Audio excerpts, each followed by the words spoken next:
All right, we're live, or dead, or we're here anyway. Today we're going to do some landing gear. Get it up on its wheels. It's coming up on 4 months old. A little short of 4 months. Let's see, 90 days old.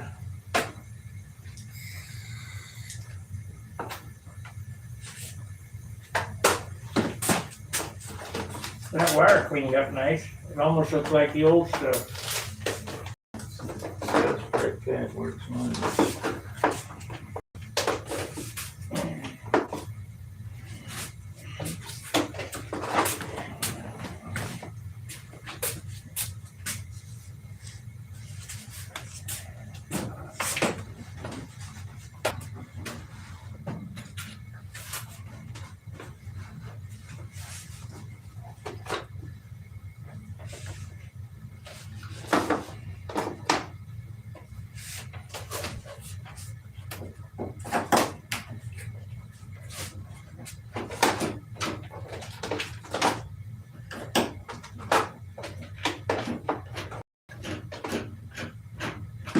I think I need to loosen these doors up too. They fit too tight. And be exactly.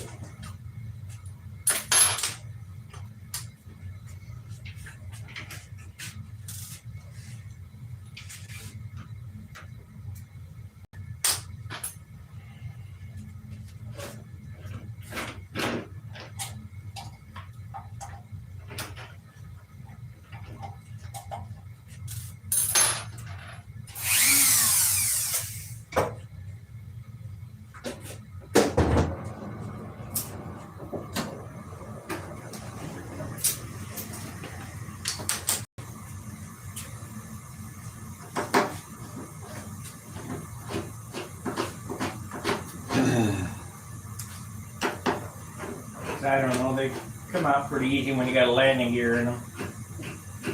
Yeah, we got to allow for paint and we got to put tissue on them. On the top side. I don't usually wrap it all the way around. You don't need to hide the grain. Yeah, no, I always do just so it won't peel off the top. It'll be fine. Whatever you want to. Hey, your baby.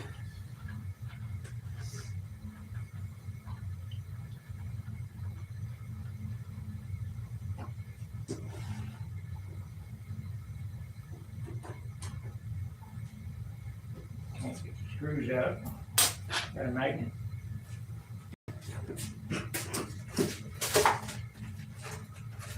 That'll take them out.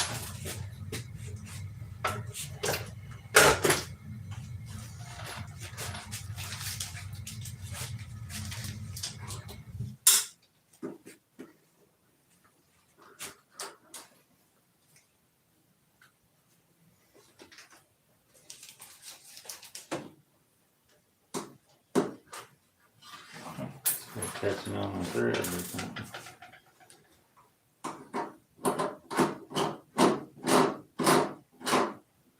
Put the magnet on the end of that.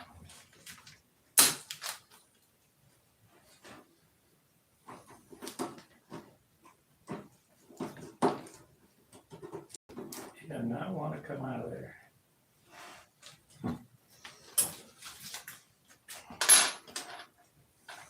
Okay. Persuasion.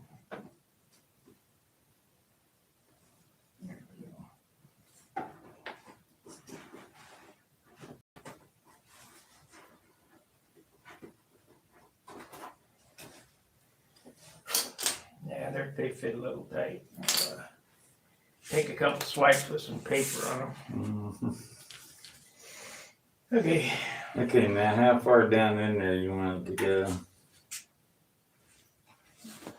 Half inch. Half inch?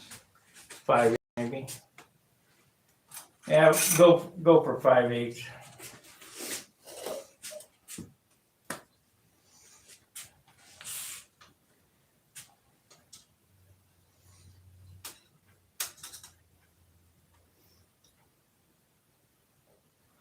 I'm good for 5/8 from the top side of the wire. Yeah.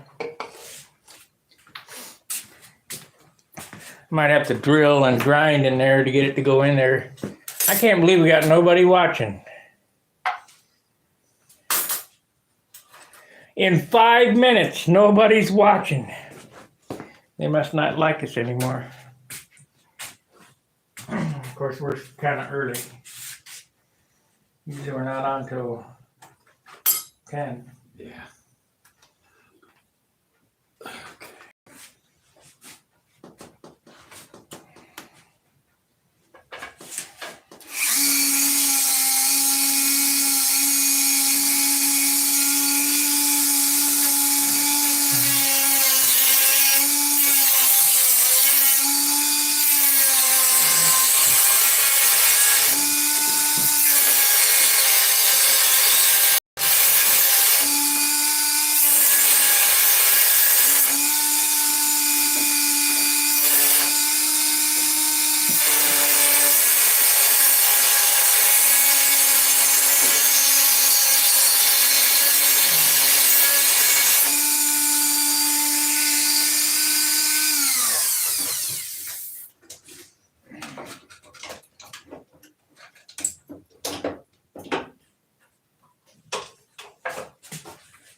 What all do you need to get your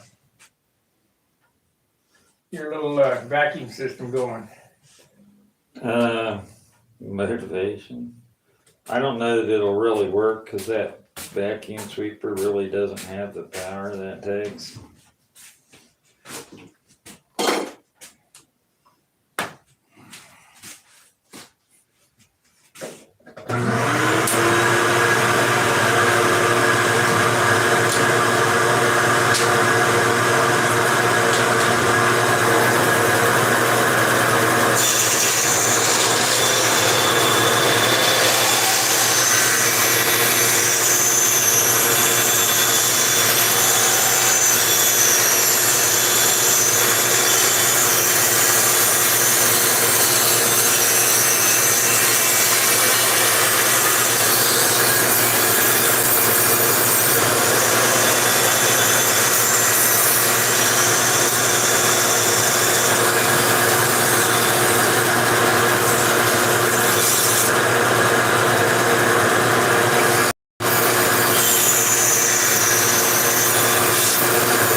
And I set it up with the intentions of having, Dust collector. yeah, big. We'll put it right outside the window here. I just don't have any room to put it, period. Let your neighbors hear it run. Woo! Yeah. Oh, they love me for that. See, that don't weigh nothing, and I won't use all that either. The way something. The glue will weigh more than anything else. See, this goes on like so. One on each side of the landing gear. Then you fill the rest with balsa, and you slop the other thing on. The wire comes out the hole. Joe Reinhardt's made landing gear out of brass plate. Yeah, Or the door covers. yeah, heavy. So they're about as light as he's put on an airplane yet. I said, seems heavy to me, and that's Joe Reinhardt, and he's notorious for building super light. Super nice finishes. I don't know about light. What does that cycle 6 weigh? And that, The nice finish on it. It's got to weigh a lot. he puts silver in all those dopes, all those colors.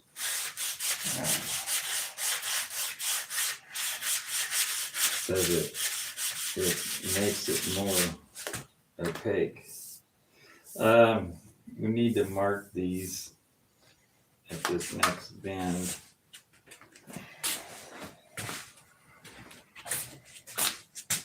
Got to come out right next to this edge here. Yeah. Out.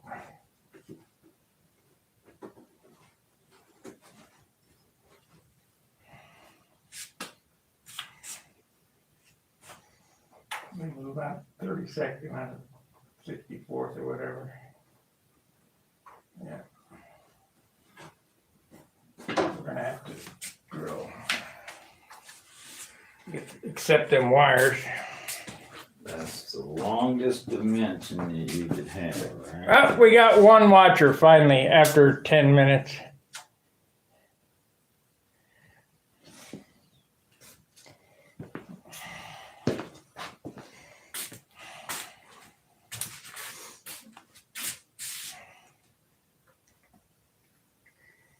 Yep, that's as long as it can be. And they're both not exactly the same. Or, no, we can tweak them.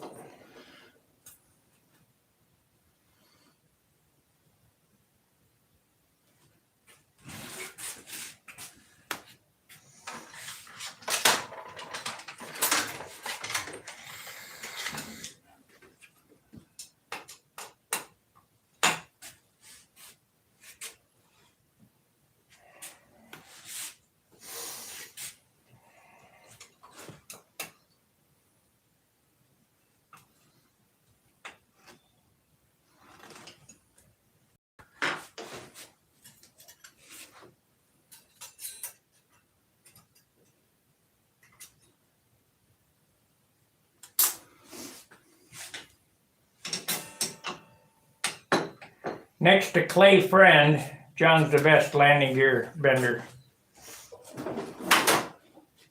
Do you know who Clay Friend is, John? No. The old man at Brodex that bends. Oh, yeah. He's good. He is good. Of course, he got a special tool. Well, we're still doing it the old antiquated way.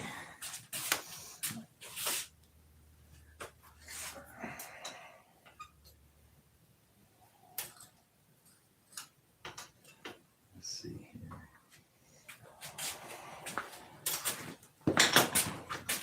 Check that. That's not right.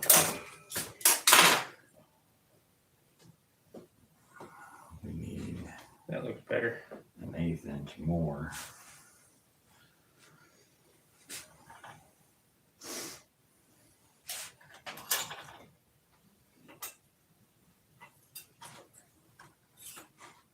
Bend allowance. Gotta allow for the thickness of the wire. Got to come more. More.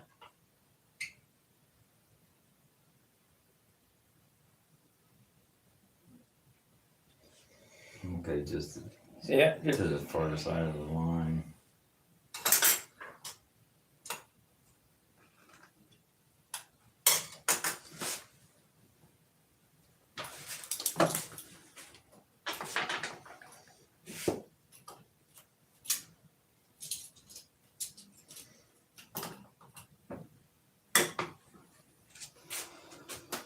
So hopefully it doesn't pull.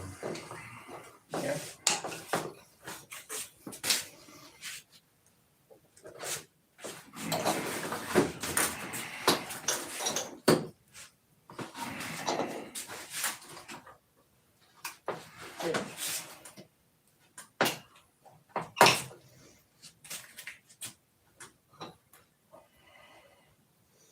See if it fits.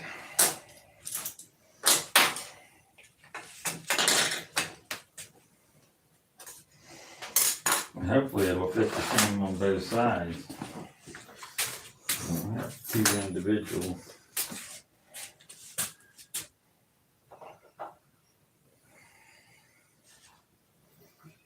I'm gonna need to drill with the 8-inch bit in it.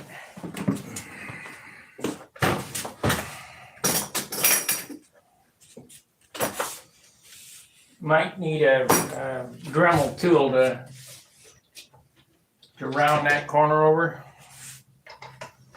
Yeah. So there's them in there all the way.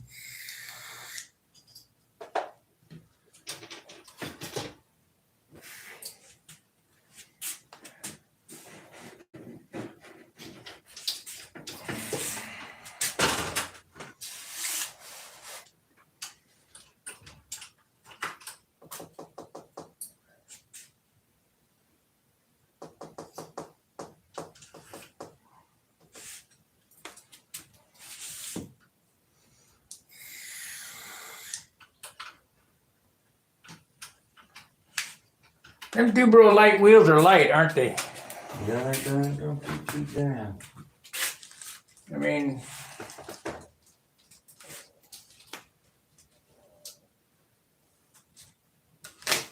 they're not as nice as them aluminum wheels, but See how that fits in there. That these things are measuring undersized for some reason. well, it fits in there, but if you had one a couple thousand bigger, it'd be better.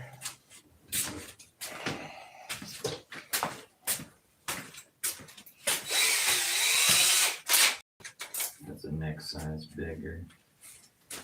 Number deal.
One time at SIG with Thunderbolt #1, when landing, I just glued it in. Permanent? Huh? Permanent, yeah, I just glued it in. It was already flying, painted and flying. I epoxied it in because it was either that or go home and not fly. Okay, that's good. It's a little. Tight to the end? Huh? Tight to the end? No, it's an 1/8 inch away from the end. Is it really? Yeah.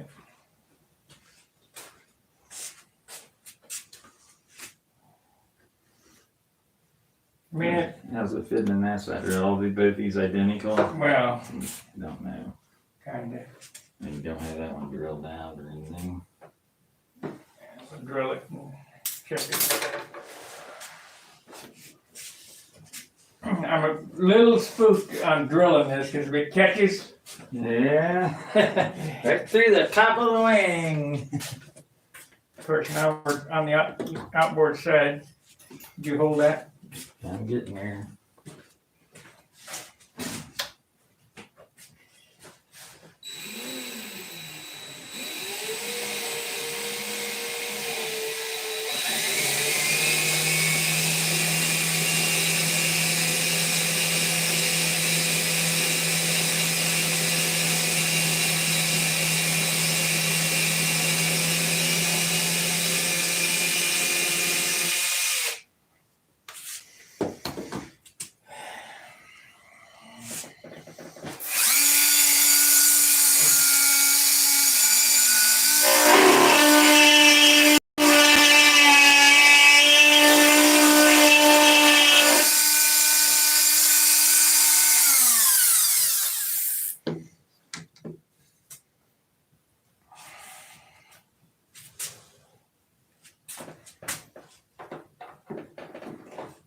Yep, this one will be okay on this side.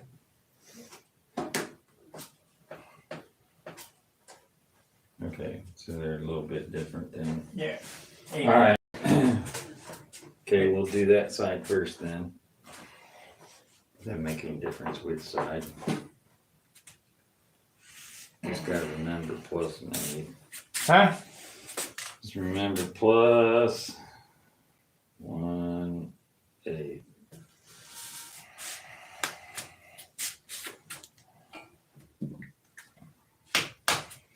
Let's see if they said anything. Ah, we got 5 and 4 now. Old control line pilot, good morning. Sound and video is good. Thank you. All right, now this. How far down in there are you? Exactly like this.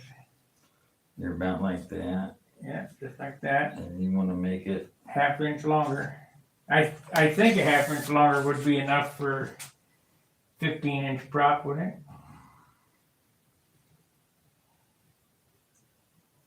This is a 13. Well, you got a 15-inch prop, so half of 15 is 7.5. 7.5. Half of 13.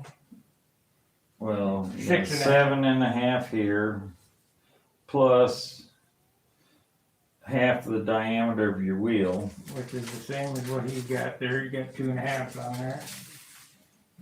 I know you got 2.5. 2.5. Okay, so you got 7.5 plus. That's from the center line. That's 8 3/4 from the center line. So this is 6.5. We're going to come another inch down this way. This is a 13-inch prop. Let me see. 6.5. 6.5. And we want We're to down here. Yeah. So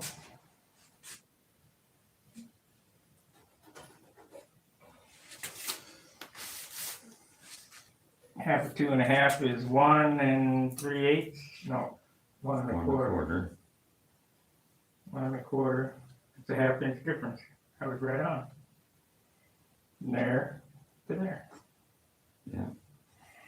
Okay, so we're gonna do this plus a half.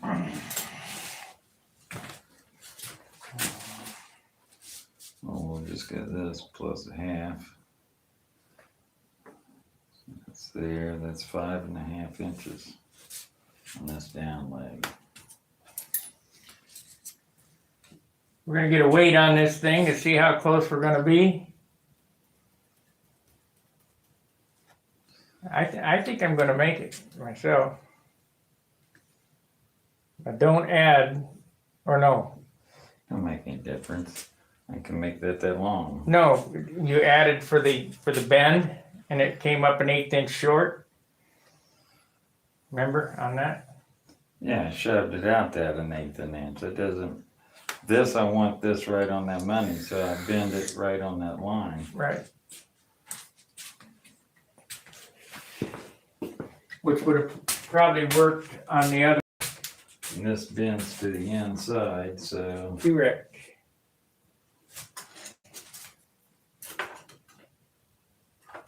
Right there, just snug that down. Now watch it because it wants to pull that wire when you do that.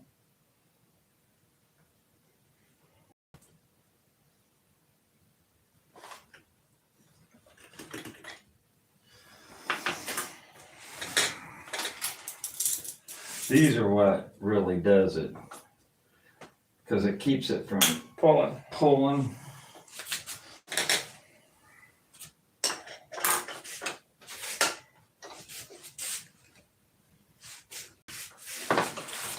That's good. Isn't it? You need a little bit more.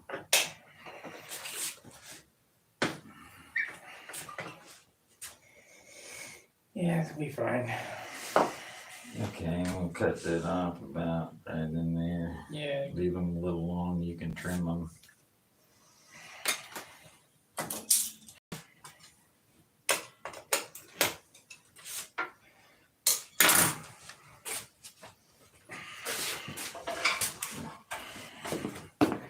Let's see what this is. 7 and 5 now. Morning, Kevin.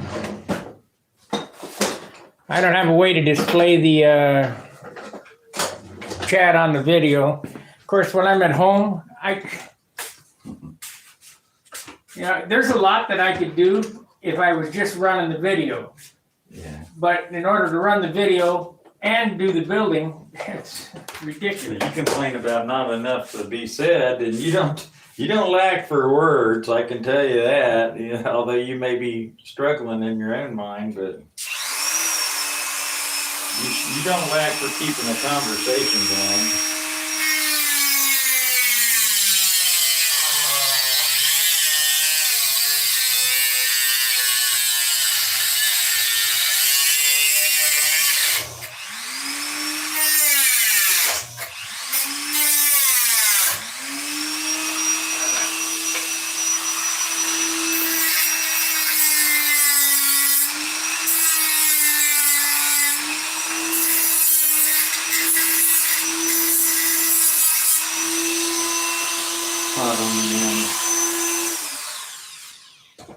Bart says, why do you got so many Dremel tools?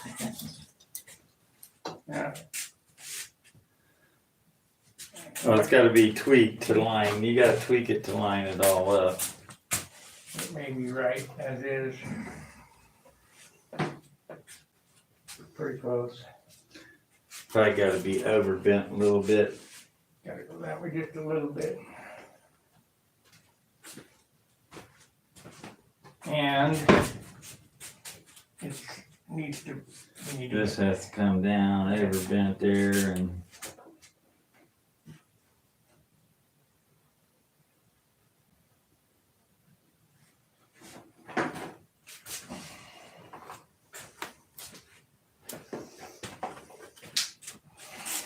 you can see it. Hold on, let me get this here.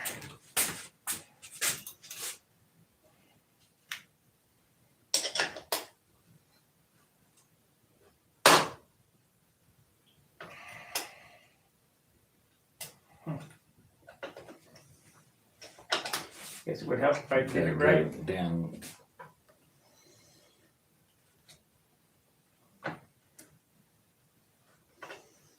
See, it started wearing out on me, and it got rounded edge on it, and I had to grind it off, so it's not as long as a pin in there. Then it's factory. Well, just so happens I happen to have an extra one of those I'll give you. I only got one thing. What happened, my other thing is that pin broke off. Oh, really? Yeah. That sucks. I got two handles and one bender.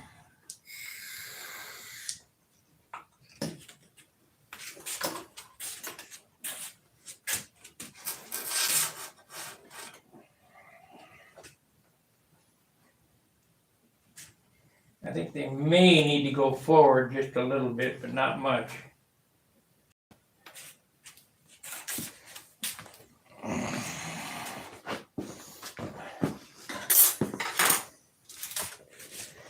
Gary Sinclair, good morning. Get ready for a good day, yeah. We hope it's a good day.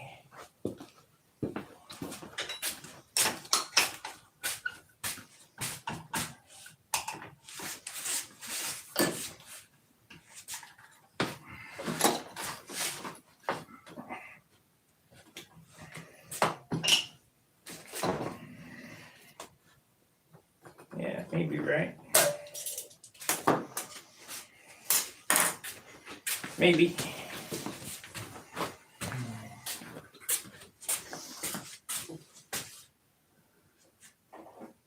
It's a little long.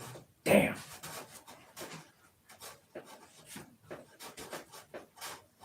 Too long.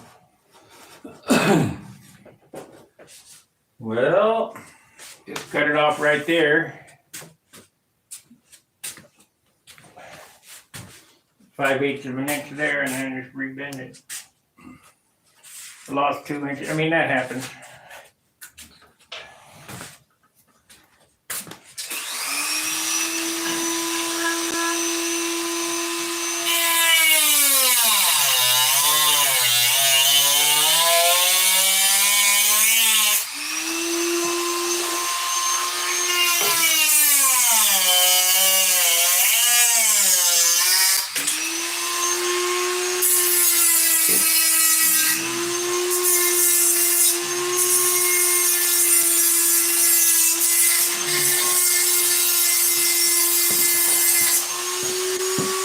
That happens 8 and 6.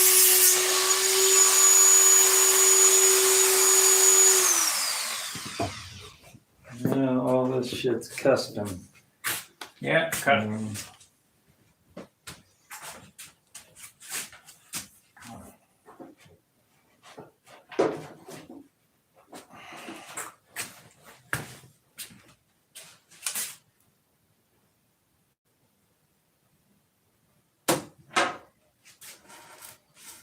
Ow. Little warm? A little bit. Branded. Didn't take you long to inspect it, huh? No, especially not on the back side of the finger. Soft spot.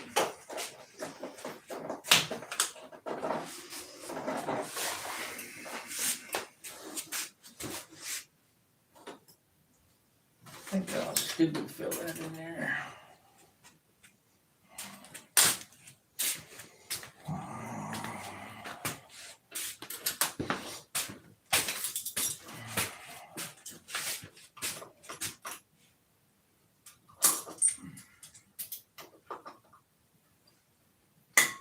I think that's gonna be too long again. Make it sticking out a 16th. I marked it as less. Oh, you did? Don't matter, we got plenty of it.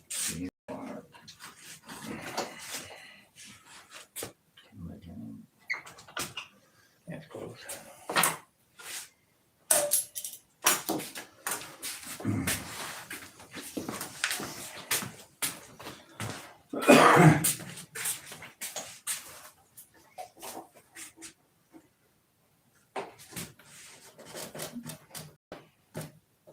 That'll work. It's for some reason it's bound up. It's bent too far. I can't get it out. Hold on to the airplane. What, the part going down in the wing? Yeah, it's bent too far.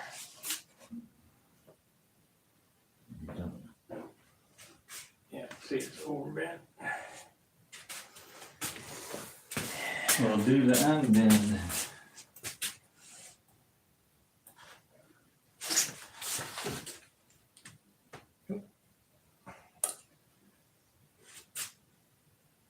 Maybe.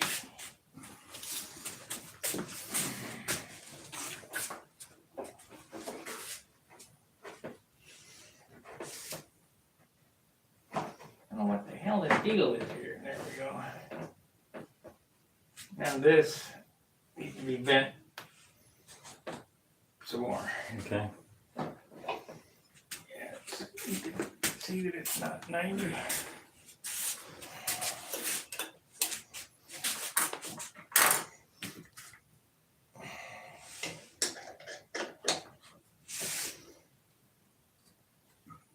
Good.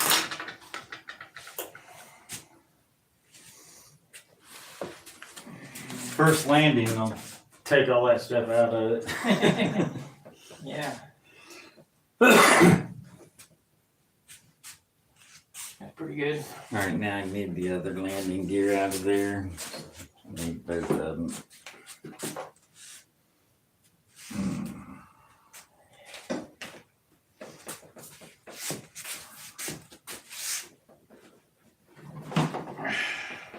Hold on to it. Okay.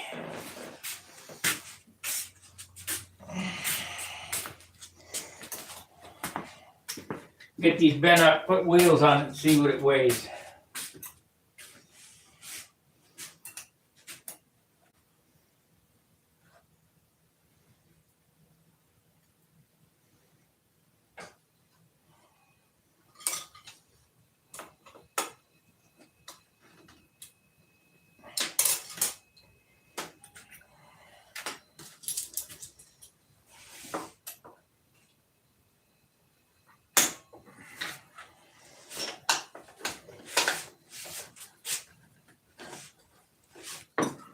A little more. Good. Nope. A little more. Gotta go past 90, doesn't it? It's right there.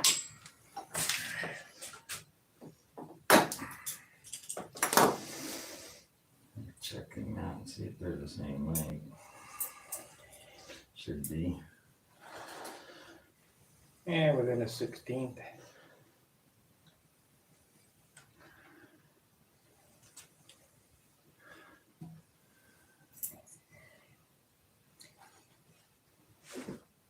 It should come out exactly right.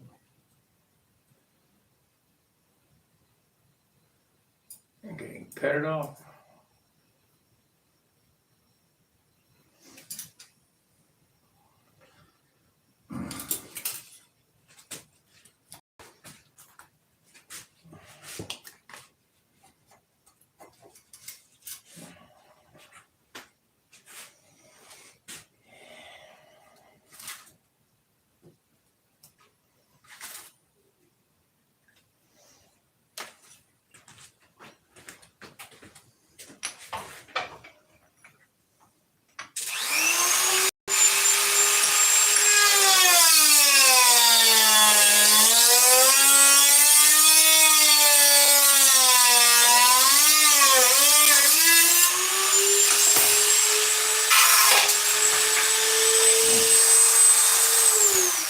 There went that blade. One of them fiber blades too.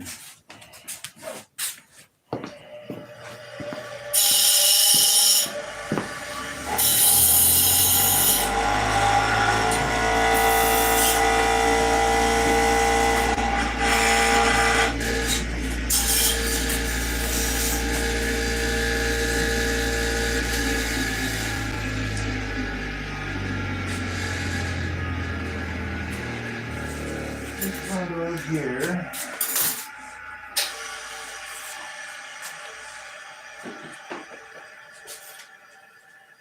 This one goes here.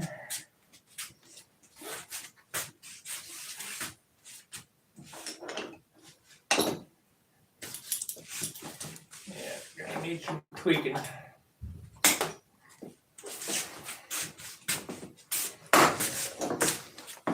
are you making? Another one. For what? Make it right. What's wrong with that one? A little bit long, isn't it? I don't know. I thought you said it was perfect. Teeny bit long. Hardly noticeable, but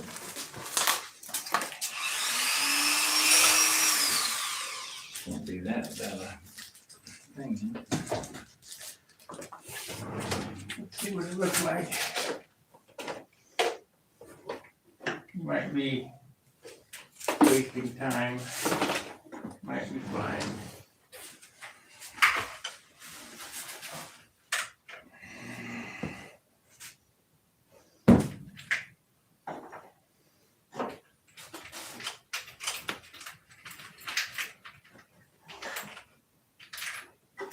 I think that's gonna happen.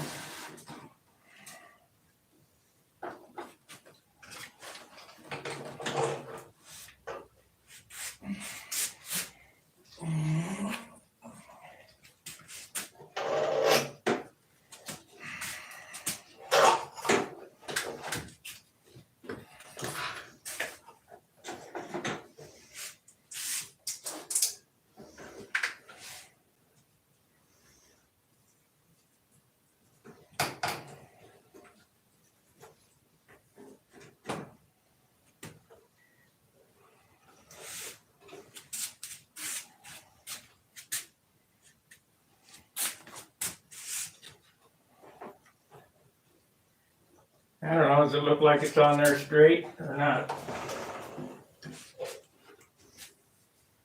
Looks like this wing is higher. I'd rather have the longer one.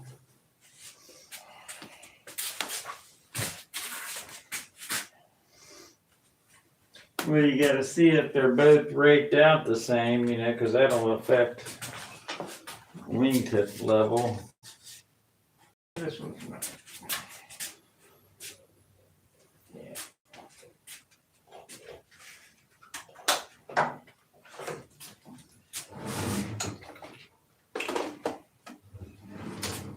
That should be fine. Good, I'll make another one. Huh? I'll make another one. Big deal. Take a look at it, tell me what you think. I mean, Got a piece of piano wire. huh? It's a piece of piano wire. Yeah, blue green's just a tad lower.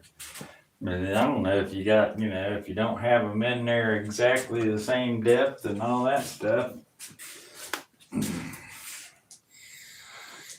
Needs to be a little bit longer than the one you just made.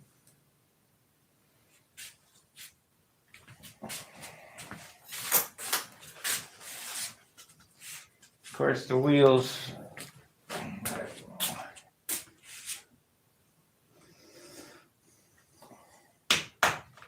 It's never going to get to an attitude as that, is it? Probably not.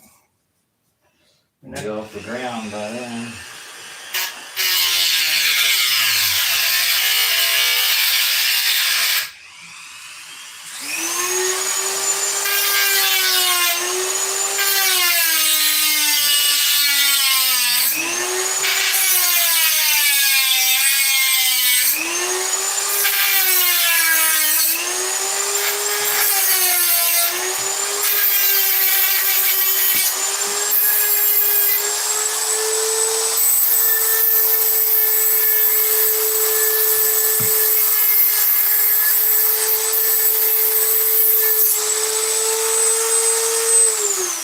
Yeah, it needs to be just a little bit longer on this side. On which side? The one you just made, probably an eighth longer, see it? Yeah. Okay. Let's see here.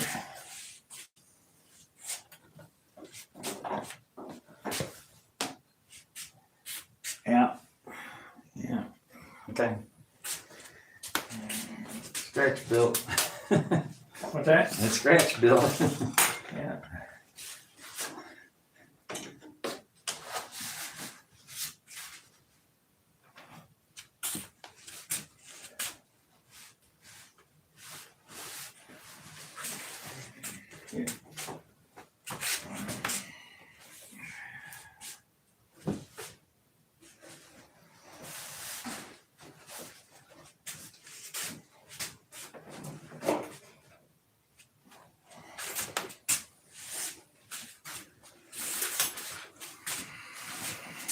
A little shorter on the length of the torsion bar and a little longer on the length of it. You want this shorter this way? Just a little, I mean.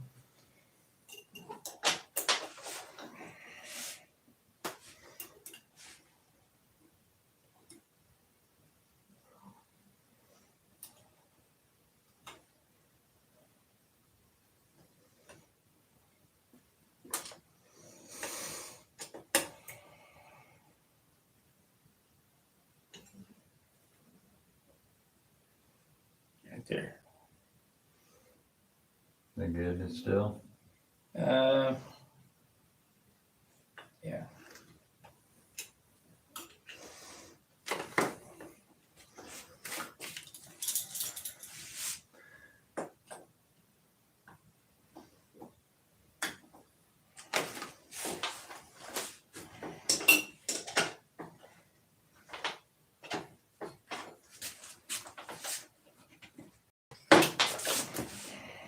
Ouch. Ah, damn it. Make another one. Knuckle. That wire is gonna break there, isn't it? Yeah, well, I guess just sitting. I don't have to make a damn another one.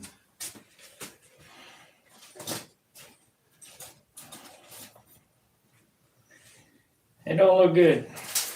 No, when it slips off like that, it gouges the hell out of it. Dang it. Dang it, dang it. 10 and 9. We got 10 watchers and 9 lights. Put that vise in a vise. Yeah, if we had a vise, Dan, we would.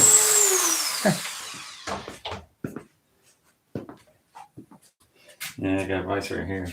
Yeah. I'm so used to free bending this stuff.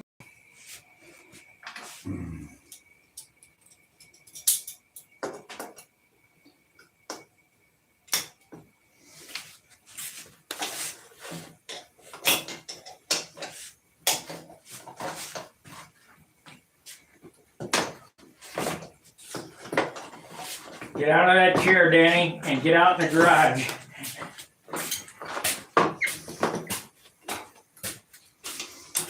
old then.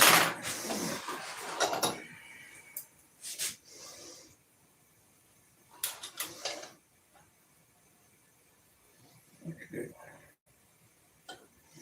See, that's the inboard, so.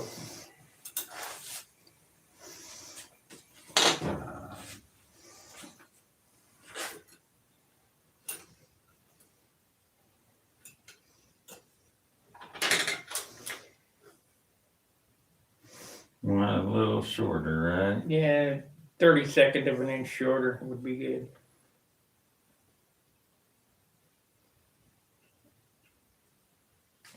Is that right? It looks like it's way short. It is, it's way short.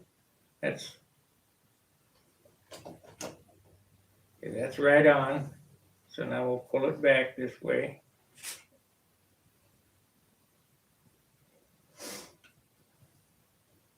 Yep.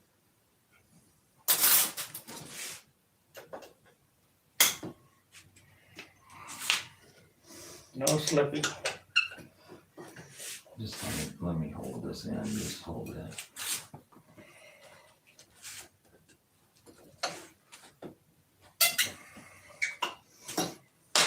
Gotta go some more. Not much, just a little. Yeah. And we wanted an 1/8 inch longer than this. Right.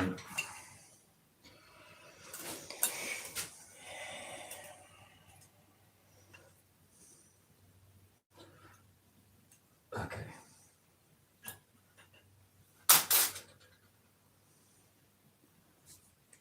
I haven't moved it yet. Still should be right on the money.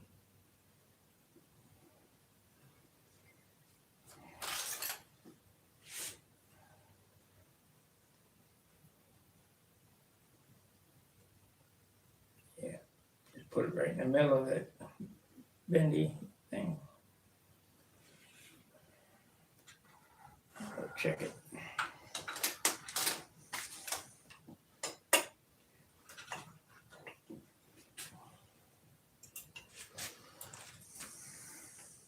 That's good. You like that? Yeah, it should be okay.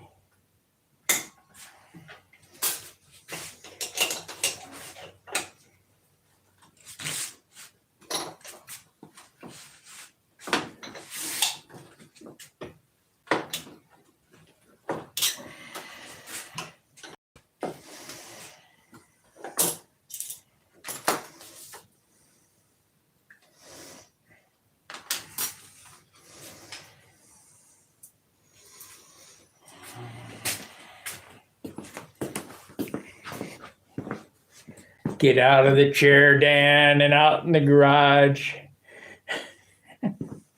Quit eating.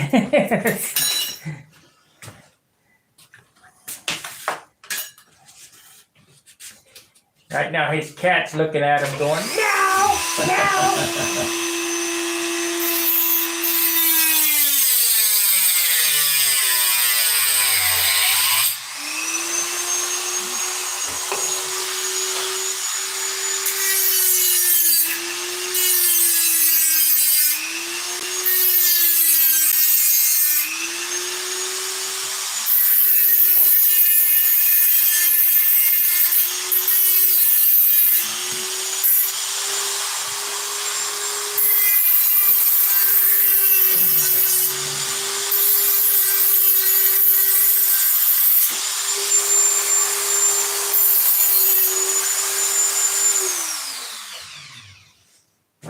Why do you got 15 different Dremel tools? 15. I got 3 or 4 of them. I got one over there. I got one hanging up here. I got one I'm using. Got a spare.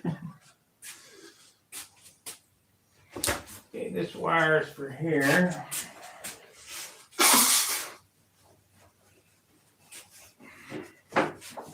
Yep, that's perfect. Now if they're the same length, we gotta bend this one forward. to have a device. Pick that out.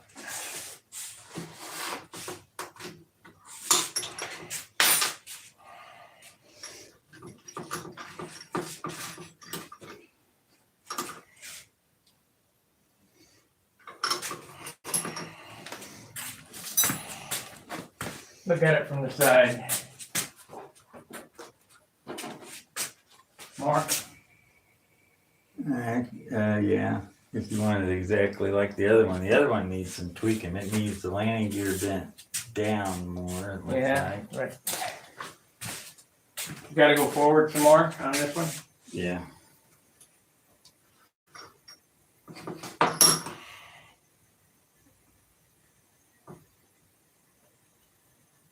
Quite a bit.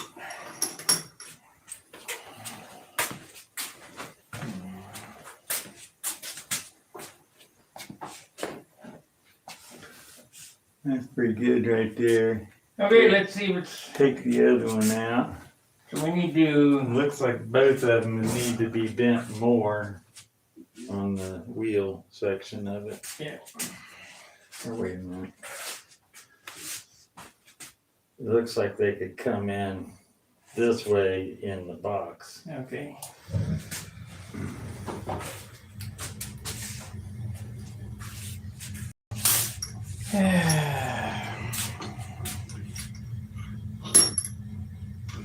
Dan, have you got your helmet done yet?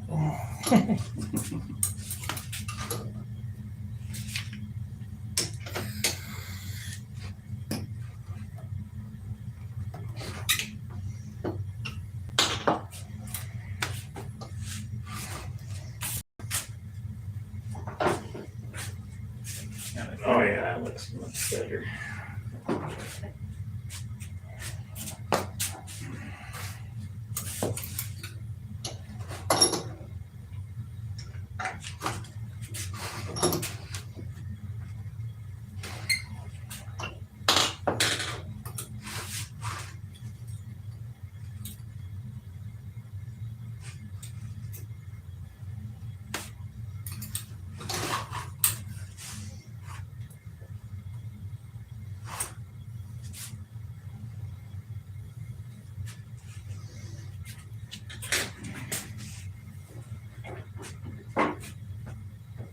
Yep. Okay. Oh yeah. Now Now you don't have to bend the other end. So. Now I'm gonna check this. This needs to be tweaked back. That one's not bad. This one here needs to be tweaked back.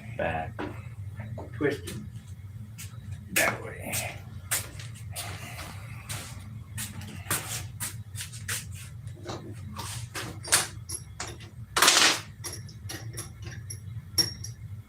Twisted back that one. Yeah.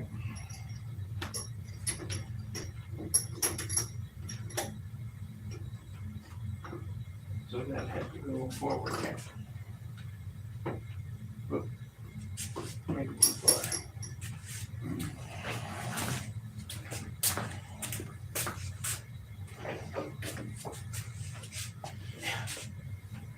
We went the wrong way. Gotta go this way. Okay, yeah, what I got here.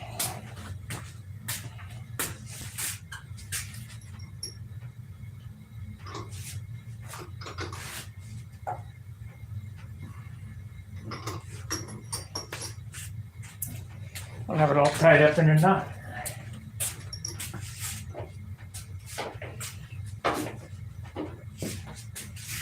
That's pretty good. Now we gotta look at this. You got set on all the wheels. It needs to be bent in now, down. It's still up like this. Yeah. Still up. So now when you bend it, it'll probably go back the way it was. You very well could.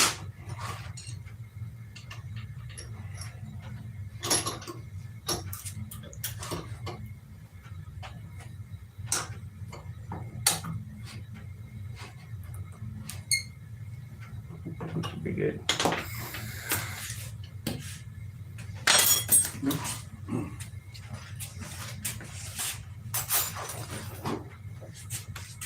That's That's it.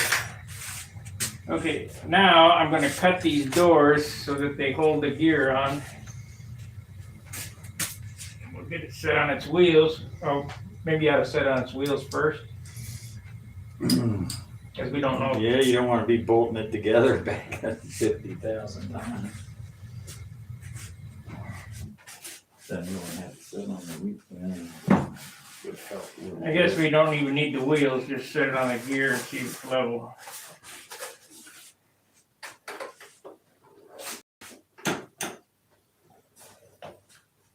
Looks good.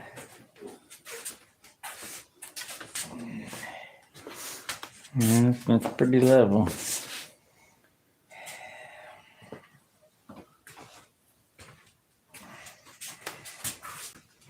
Make sure we got enough prop clearance.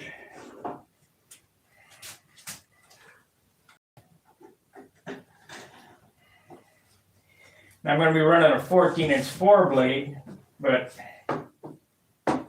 it's never going to get in that attitude, is it? Probably not, but a little gust of wind and you'd be up there. Yeah, it'll be fine. If you're gonna use that prop, you need another half an inch of No, length. it'll be fine. It probably only goes to right there. Unless that son of a bitch goes. Well, the nice thing about it with a 3/32 tail wire, it won't be springing up, Yeah, it should. and it's pretty short. You'd have to be really pushing on it to. I got 3-inch wheels I can put on it. I knew that Bearcat, it's got a short tail wheel on it. It's got a tendency just to sort of stand up and then go forward. But, wow. 3-inch wheels and bring it up another 1/4 inch. If you're gonna, what's the 4-blade prop? 13 inch? 14. 14? So that's half an inch shorter than that one. Yeah, it'll be fine. But I wanted to make it so I could run this because I know this propeller works. That's a big piece of lumber up there. Carbon, whatever. 2 ounces. I think if we molded this prop, we could make it lighter, thin it out. I really need to grab a mold off this because they don't make this anymore, and you cannot believe how good this prop works. If you take this here and hold it, it'll go boom, it'll go right Yeah, straight. but what it is, what's it like procession wise, you know? Is it making it do funny things in the turns? I didn't think so.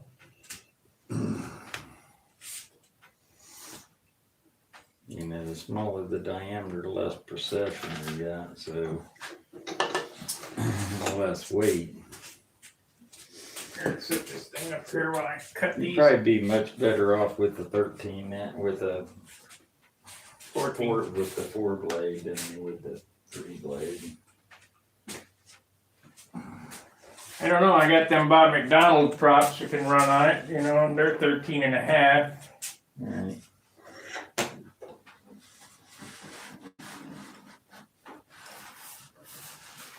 But they're 3-blade and that don't look right.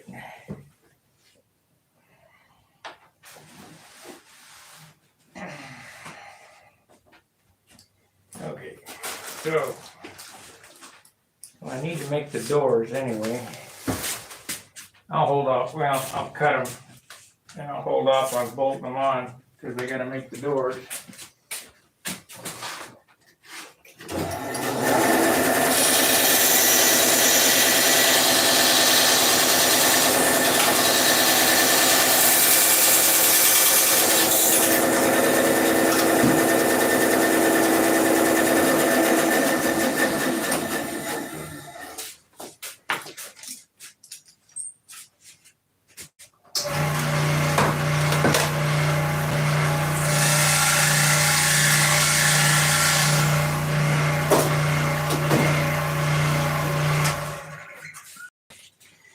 Gotta make the doors.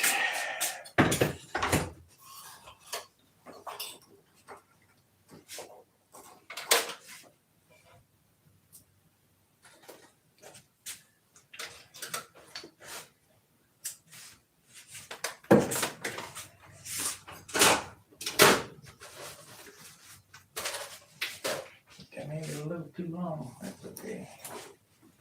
Make the other one just as long.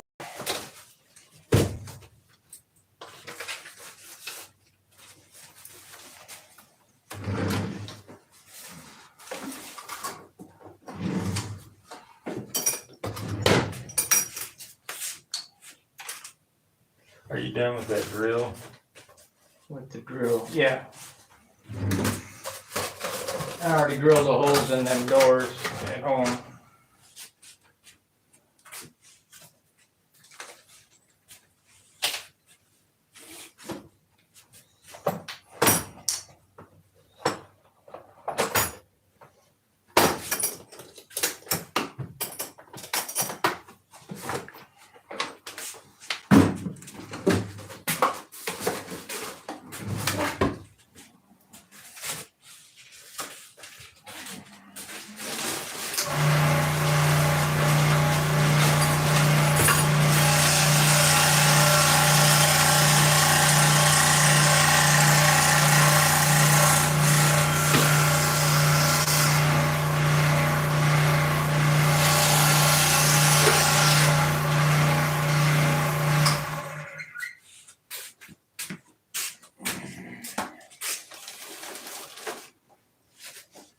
Man, just like I knew what I was doing.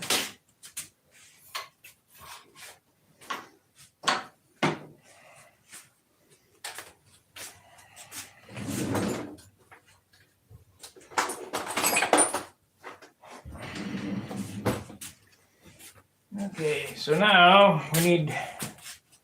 I'll put them on because I gotta set on its wheels to get the doors on straight. I need a piece of 1/8" wire, just as a guide.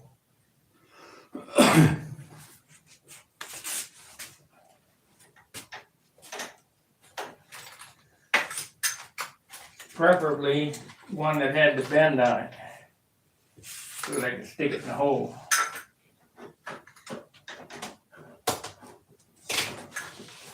Do we have one of them? Well, I should have one somewhere around here.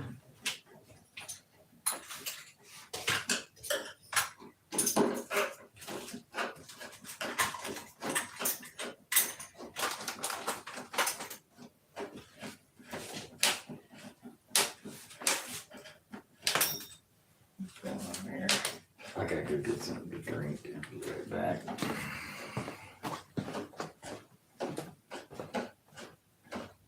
Oh no.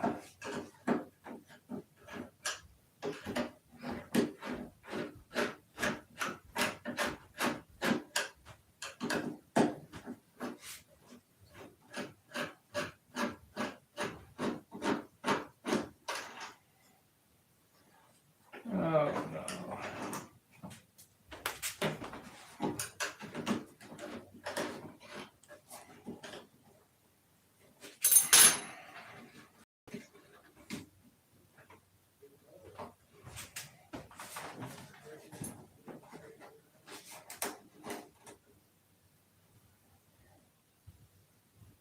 It should be all right.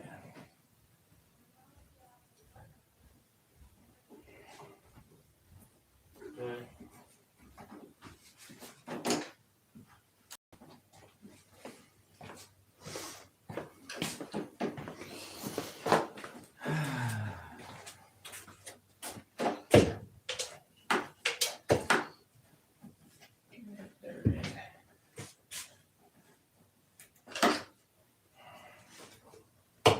Had a small scare.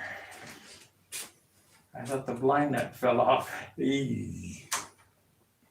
Wouldn't be too bad a repair. I just cut. Yeah, but you'd had your dinker in there if you didn't get it out there. I would just cut the silk span there and go through the spar. And I got to repair that wing anyway. But it didn't happen. So. After all the trials and tribulations as we've gone through on that thing. Silk span on it, cut it all off, silk span it again. Yeah, but I want it right. Got so much damn work in this thing.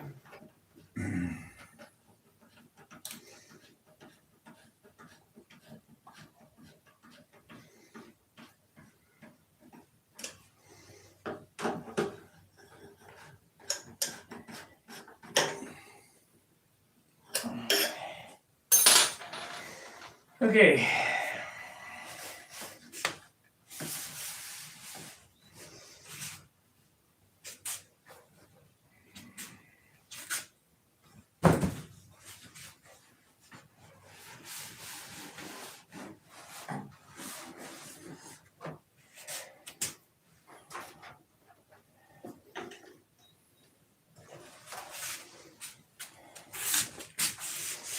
Eighth-inch wire. Oh, that's not long enough. Gotta go all the way up to the top. There we go. That's perfect.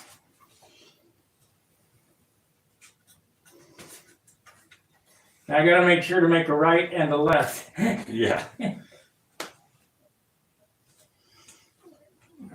you're just gonna go ahead and glue them on. Yeah.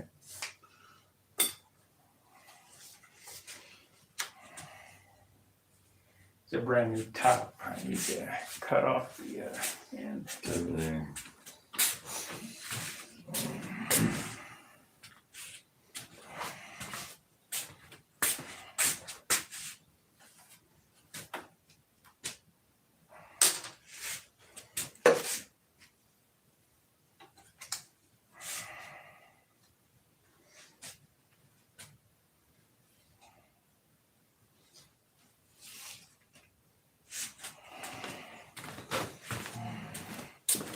I'm not gonna have enough here. I'm gonna have to cut another one out of there.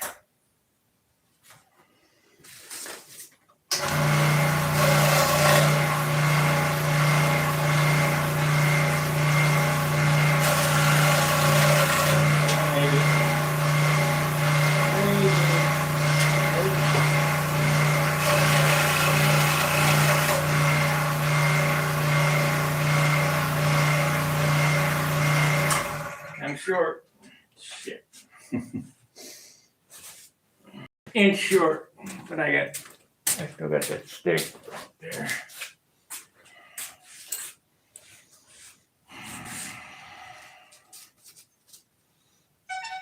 Uh-oh. Somebody wants you.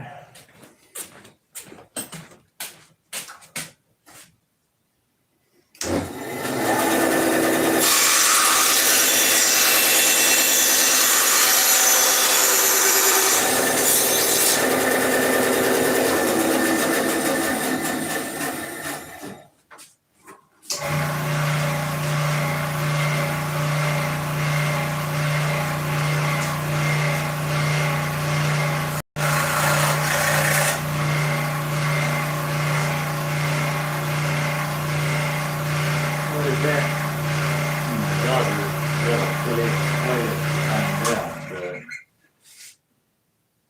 Yeah, I saw that.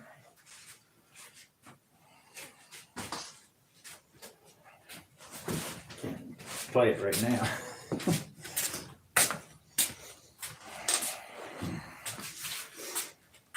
Okay, I'm gonna make these doors. This is the easy way to do this. I've shown it before.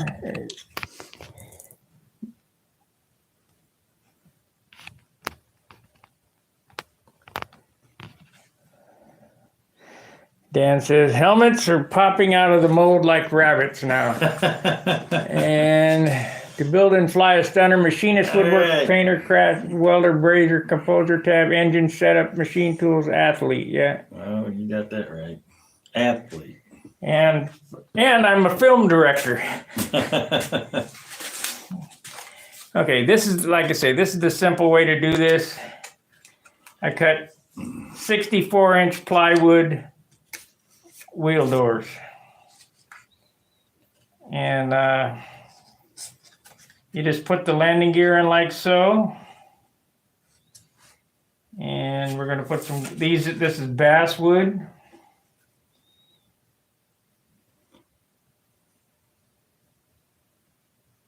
I want to get the kicker.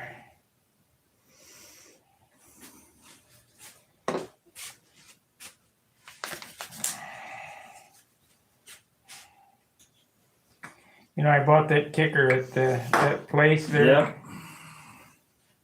I got bottles of kicker. Yeah. Yeah. Okay.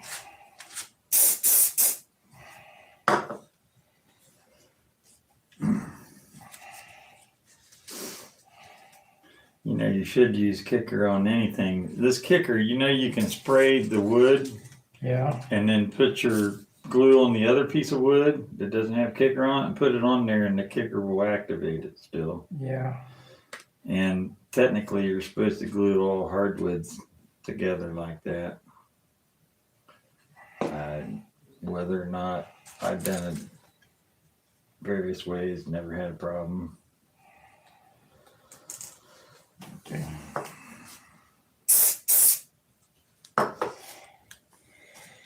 So there's that's this side here. Yeah.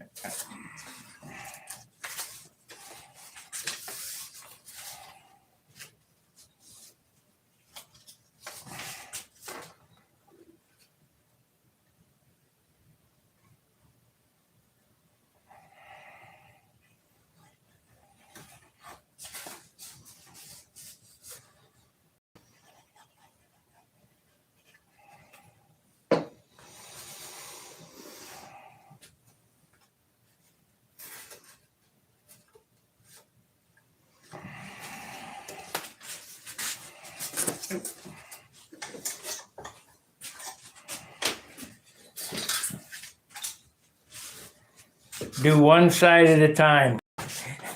That way, you got a right and left. Ask me how I know this. Yeah, it only takes you doing it once, does it? Yeah.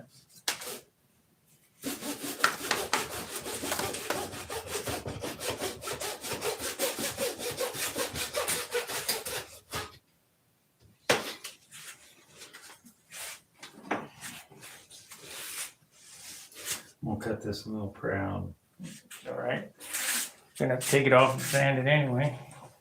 Yeah, I know. I just don't want it. I got to cut sort of cross grain a little bit. And I don't want it splitting up when you get down into it. At least around this radius. Should do it on the scroll saw, but it don't matter.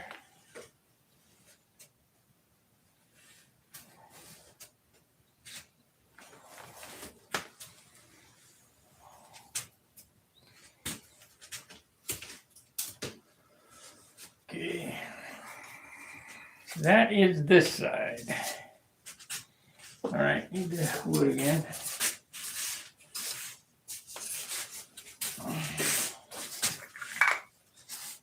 Yeah, probably not going to have enough here, maybe. There you go.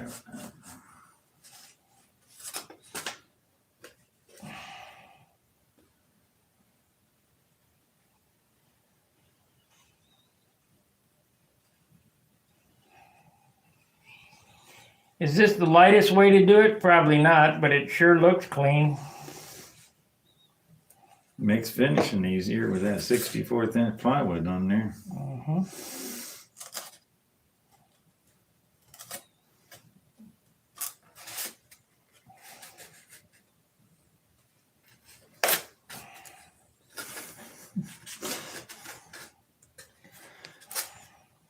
Another little mark.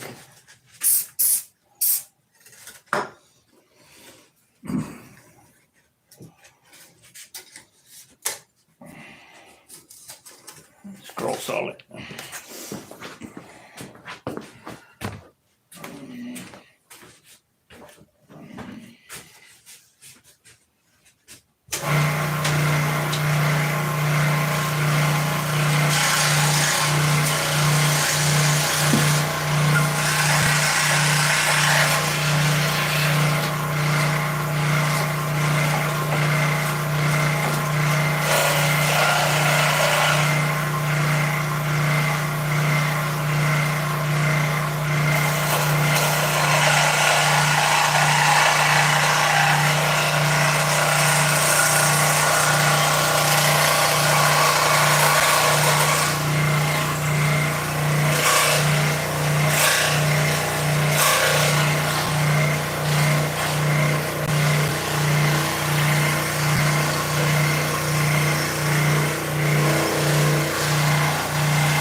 sand it.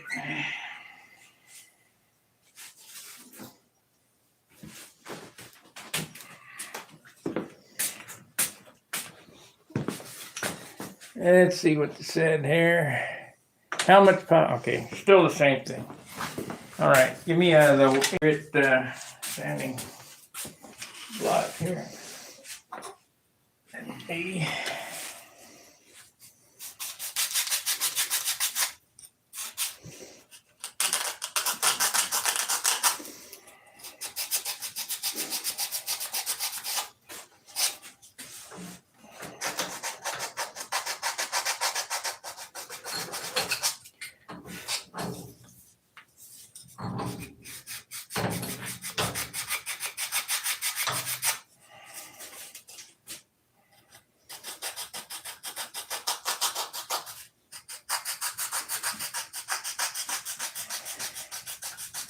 Almost time to start painting your airplane, isn't it? Yeah, but dang humidity would. You got retardo. Yeah, I know, but it's been 80% humidity, and I'm not gonna even with retarder. Okay, we got one here. That's about perfect.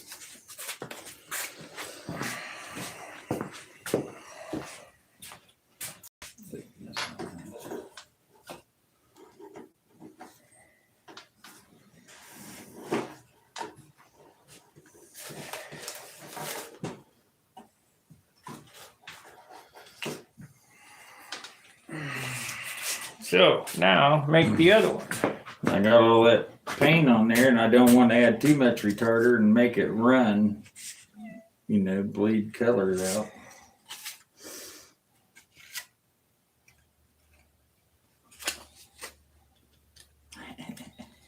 Yeah.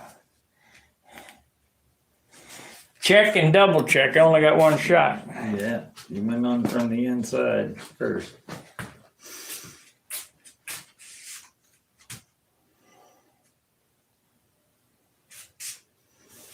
That's key wrecked right there.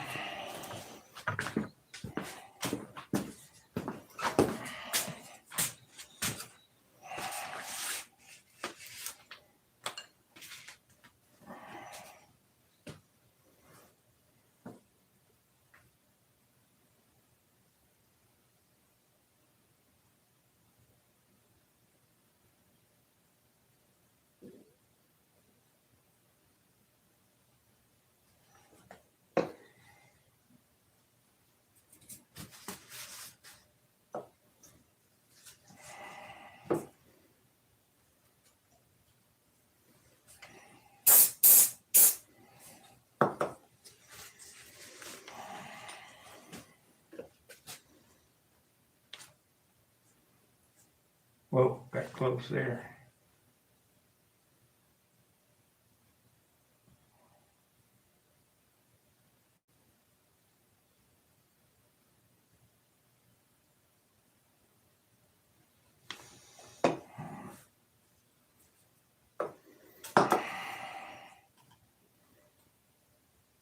Come on, get that on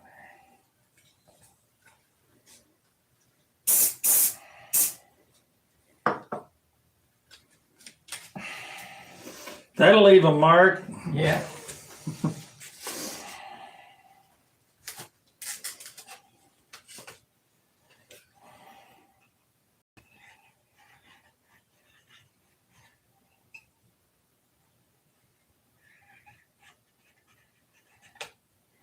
These take quite a beating, so don't spur the glue.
see Craig's Pathfinder they did?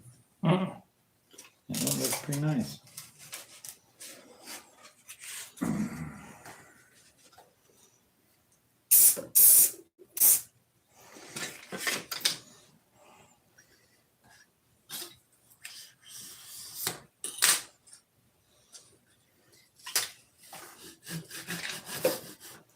Yeah, I'll just check with this. I have to.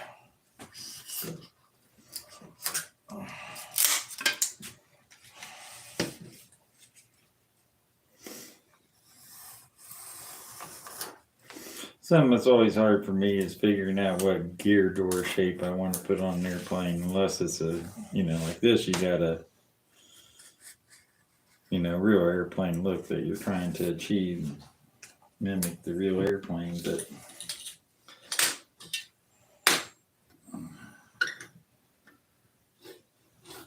there's so many different ways you can do it.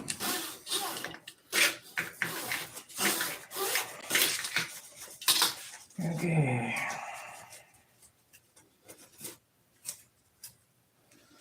Now this is stuck in there. There we go.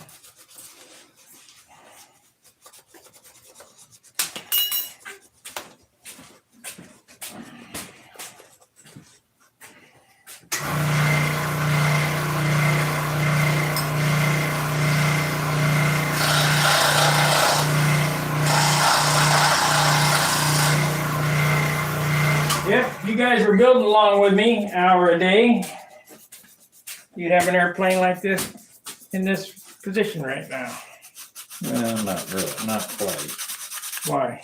Because, well, if they only put in an hour a day, they'd be behind you by a month.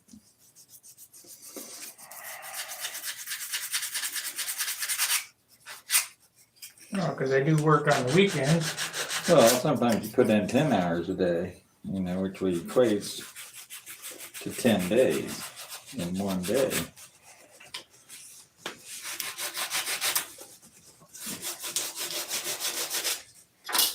Yeah, today's one of those days, because I'll go home and, after I got dope on it, and start sanding. Yeah. Okay, let's see how it looks.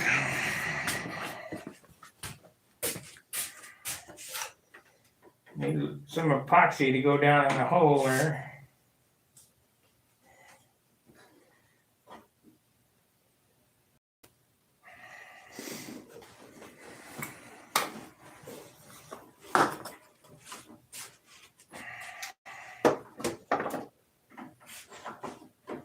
You tried that new super glue yet? No, have you? Mm-mm.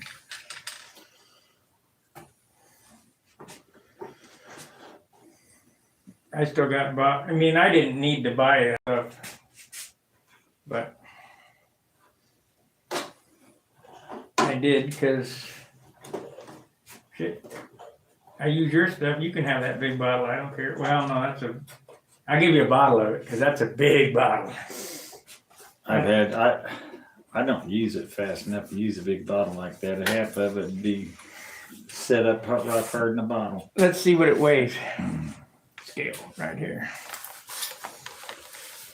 Make your predictions. What does it weigh? It has the engine, tank, pipe, fuel line. I need to make that piece for the inside of that too before I go up there and start doping. We got quite a bit of it. You need a piece of brass with a 1/8 inch hole drilled in it. 3 1/8 holes in it. Well, you're picky now, let me tell you. Inch long with 3 1/8 holes in it. 2 for glue, 1 for solder. Okay.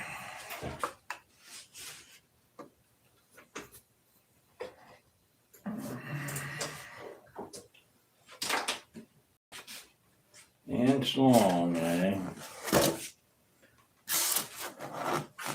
Inch will fit. Yeah. Not running into anything. Anybody got a guess on what it weighs?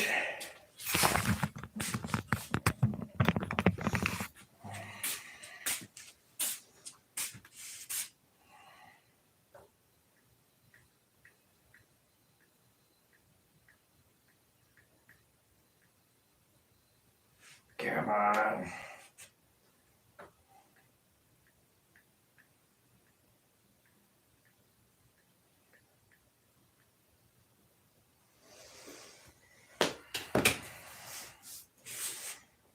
Man, it's a turd. Of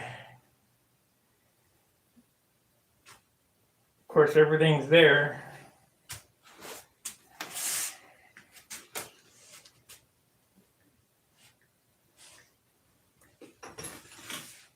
What do you think it weighs right here, John?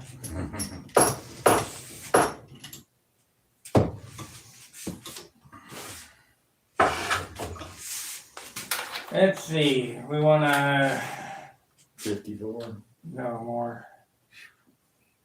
58. No, less. It's gotta be 57 something. Yep, 57 and 3/4. 1623.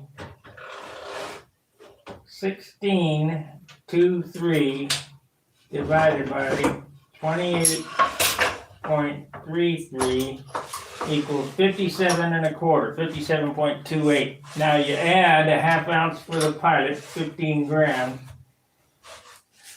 plus 0.5. That's 57.78. In order to make my 64-ounce limit,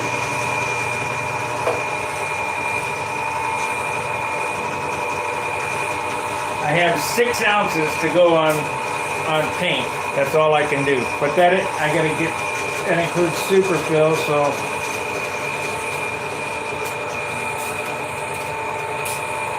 I don't know. Of course, the prop may be lighter.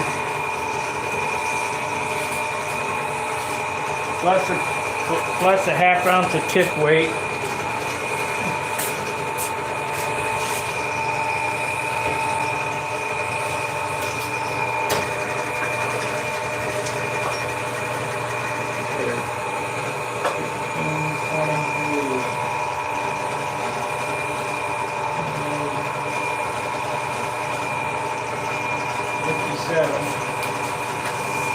$58.25. 58.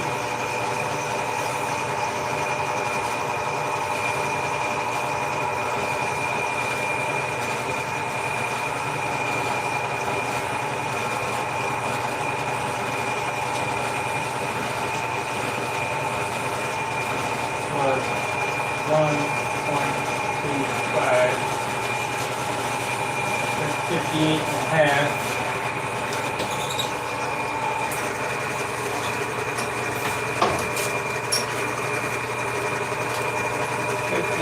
Yeah.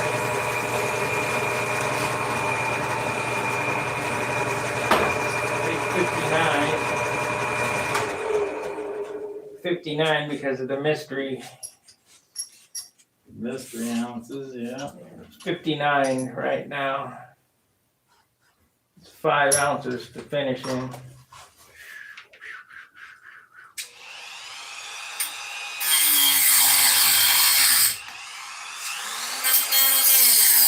Well, if it goes over 64, it'll be just barely.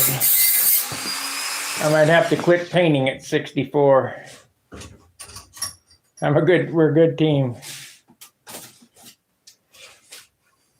Craig Biswick says pattern master, John. Pattern master. Pattern master, yeah, I'm sorry, Craig. Looks pretty good. Pretty nice job. He didn't send me a picture. I got a picture, I'll show you.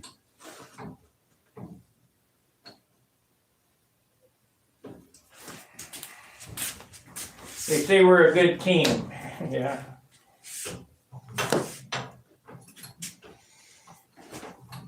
Man, I'm bumming. Why couldn't it be lighter? Because there's a ton of airplane there. Yeah, but a stinko is light. Yeah.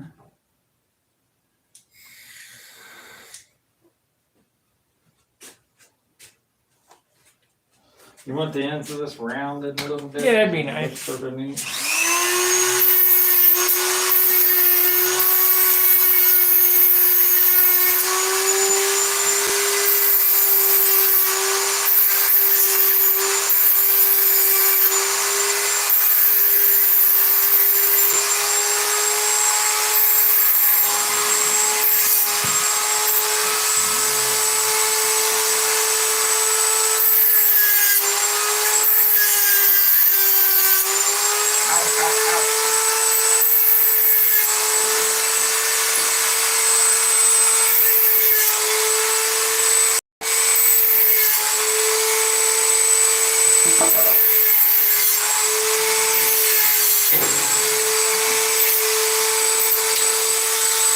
Where it goes, I'm not making another one. Maybe it'll.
I have to grind that to get that in there. It goes down, but it's gonna be tough going up.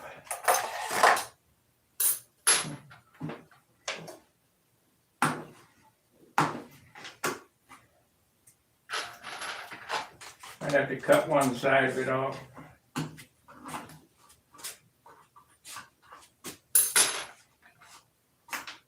What's that? Huh? One side of that. That. So don't worry about grinding it off yet. Let's get this soldered on there and see how it fits in there.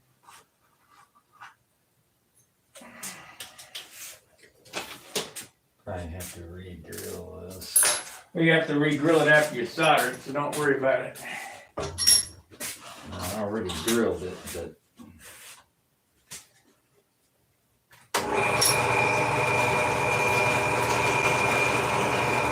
Probably gonna have to cut that end off.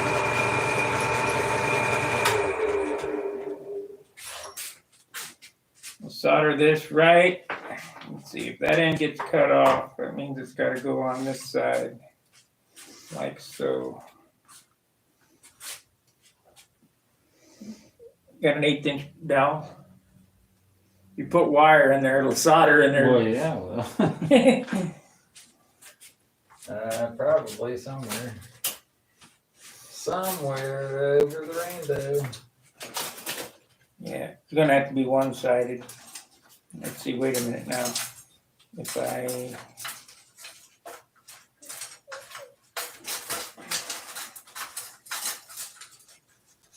This goes down and this goes up.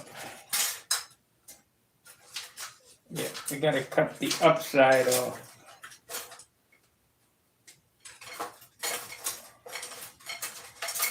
Well, I had some down.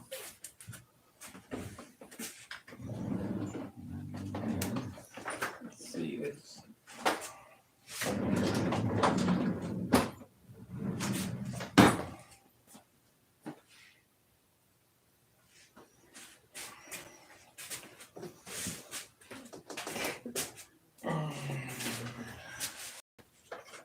Man, I'm bumming. It's gonna be right at 64 ounces. Possibly up. You gotta try to put 5-ounce finish on an airplane that's got a lot more surface area than anything else. Yep.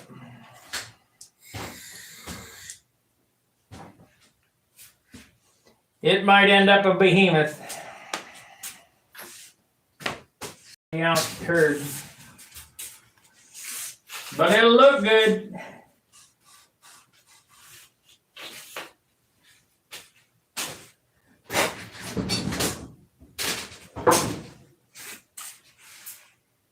Well, I had a piece laid in down there.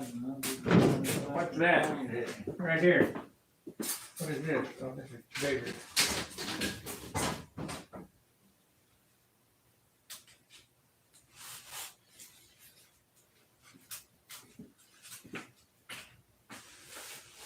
We could turn a piece of this into 1/8 inch.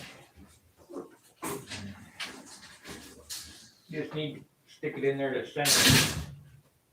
It's not laid in, it's bigger. It's fine. All it is gonna hold it on there, I know what you're using it for. center it. It's too big.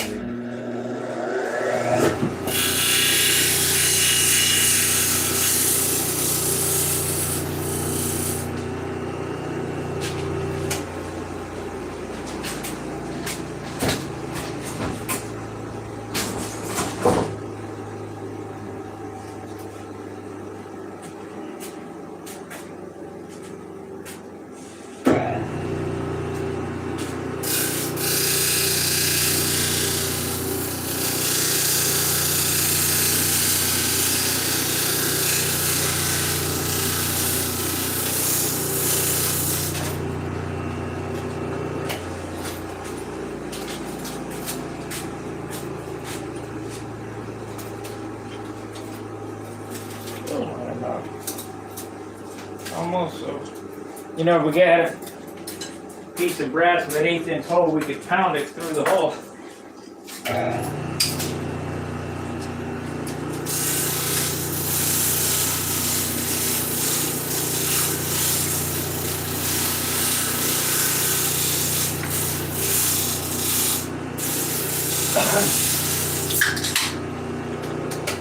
Chuck it up in that lathe and turn it down to 1/8 inch.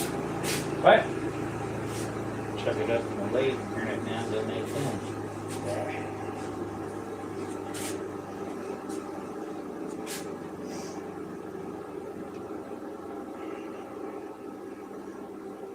Would that be too easy? Got it right here.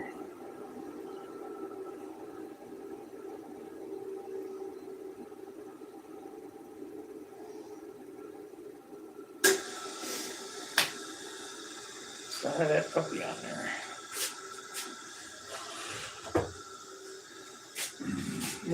There we go.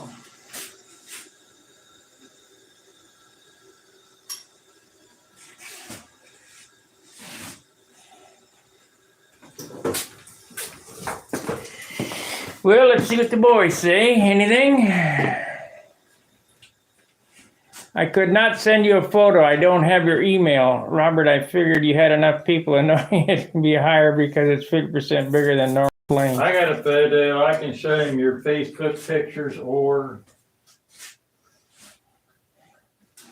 the ones you sent me. It will take a long, long time. I don't know what that means, Gabriel. What will take a long, long time? Yeah, most guys would put a piece of wire in there and solder it, and then they'd have a solid turd. That wouldn't be bad if it was aluminum. Yeah, could have used aluminum tube.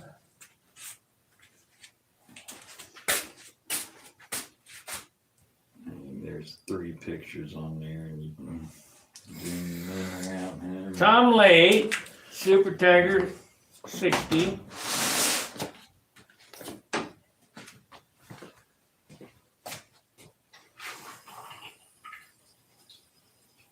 How much a puppy weigh?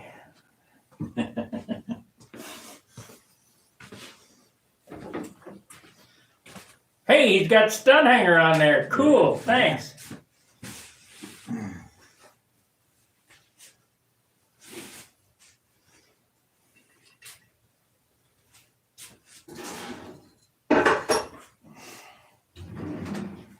He's got a propeller on there that I don't know. The magic on the prop, Craig, is the shape of the blade. If you can find a rev up,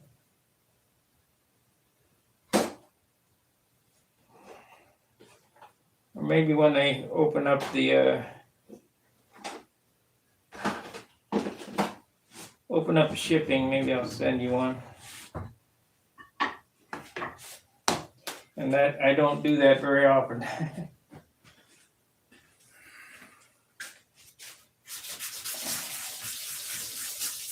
I didn't want to send them to Canada. I've been asked for lots of them. It's a nice looking airplane. It's just how much does it weigh? That's the thing. Them things are 80 ounces. The airplane, he didn't actually build himself. He bought it sort of halfway or 3/4 of the way together. And he finished it up, glued all the main pieces together, I guess. And so somebody else had started it. Pattern Master, they're That's a 3-inch thick airfoil. They're a Strega, basically. Yeah. It's a Cardinal. Big Jim Greenway, or this is Cardinal numbers. It's the same. Airfoil's about that thick. About 3 inches thick. Way too much. Sort of pretty blunt leading edge. Looks like he might have sharpened that up a little bit. I think this guy modified it somewhat. Whoever started the construction before him, because I couldn't figure out what it was, and I got a time machine in there, which is the same thing. It's a Pattern Master. Yeah. I think I had originally on my time machine, Craig, I sent you pictures of that, and it shows it like an open cockpit. Originally, that had the forward cockpit on it, and a jet style look to it, and then I crashed it, and I tore the whole top of it off, so I just redid it.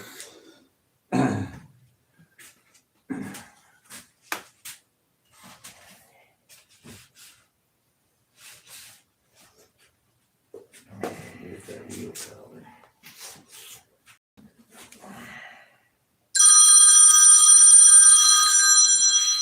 Hello, Dan.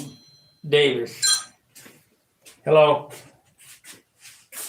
Yeah. Yeah.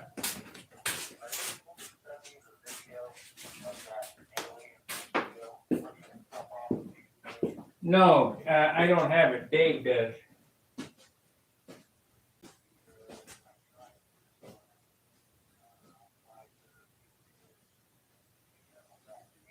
Yeah.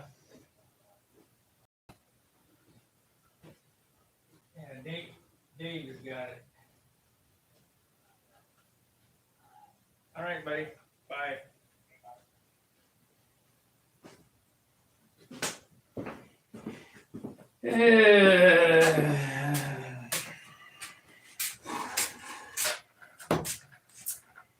There's a video of the Pfizer vaccine Petri dish thing. It's got a mosquito-looking thing in it. Have you seen it? Uh-huh. A live alien.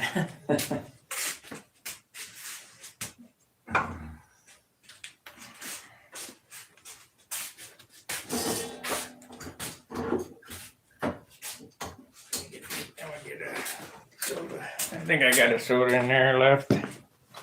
I know I got one out in the car. I need to go in the fridge.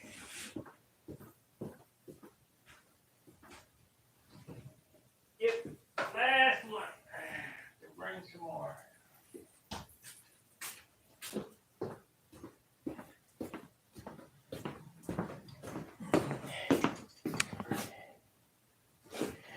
What do we got here? It says tail moment is 19 and a half. Holy moly. Sad story about the weight. It was 66, but to balance it, I had to make it 70 ready to fly. 18 thousandths wires. Or 700. Let's see. 70 ounces. 70. How many? Times 10. Divide by 16. That's still only have to pull 43 pounds. Yeah, but can you stand to fly? I mean, I got 74-ounce airplanes, so I know what it's like flying a heavy airplane, and they can just yank you around like something else, and in the wind, even more so. I mean, if you can stay 65 and less on a big airplane, you're doing pretty good, I think. Most people probably can't do it at 65. It's pretty hard.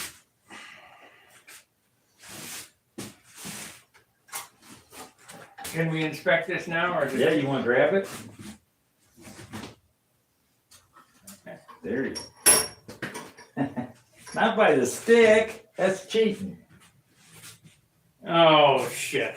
What? I had it exactly how it's supposed to be. This screw has to be going this way. Is it going up and down? The thing Yeah, going this- in there up and down? Yep. Jesus.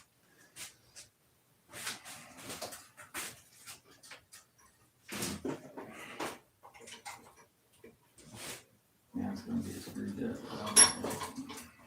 Yeah, probably have to tap it.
Much better.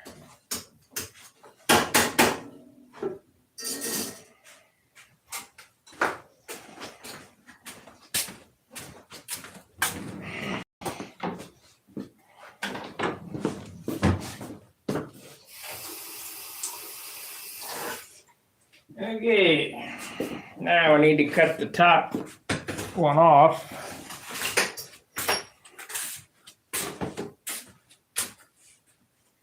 Hopefully this, it doesn't look like you disturbed the thread. I'm trying to stay out of them. There's a cut off on that drum right there.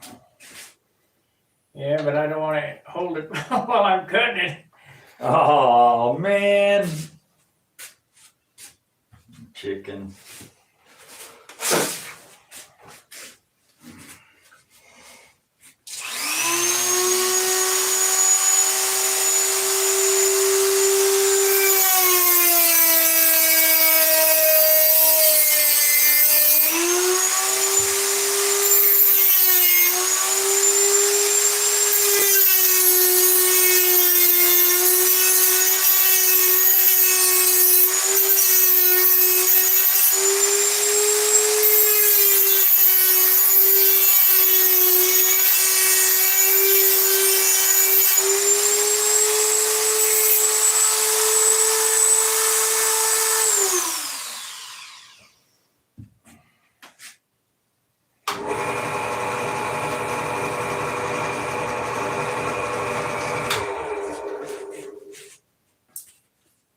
That might not be big enough. Yeah, well, The drill bit's undersized. For some reason, I don't have an exact 1/8 drill bit. There's a piece of tubing you can try it in there. I tried the tubing right here and it's perfect. It'll be fine.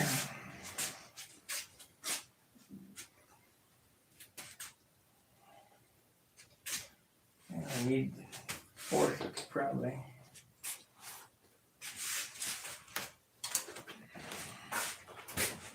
A little bit of 5-minute epoxy. Keep adding the shit on it. 80 ounces. Yeah, really. I changed from 70 and went up to 80. Yeah. We're bumming. Ain't much I can do.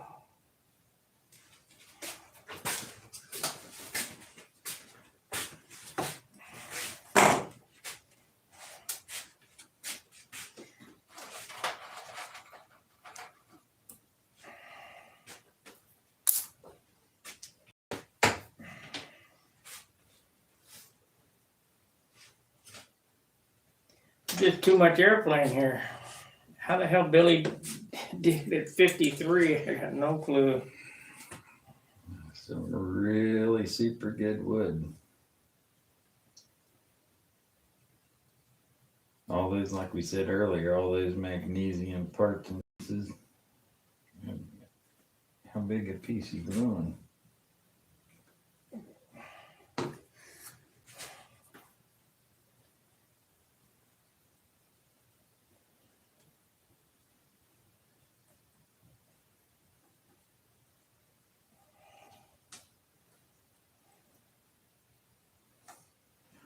It's like I need 5-minute epoxy and 15-minute epoxy and. Can we get that at the woodcrafter shop? We can go back. No, I'm not using the Mercury products. I got Mercury product right here. And I'll show you just exactly what the hell it does.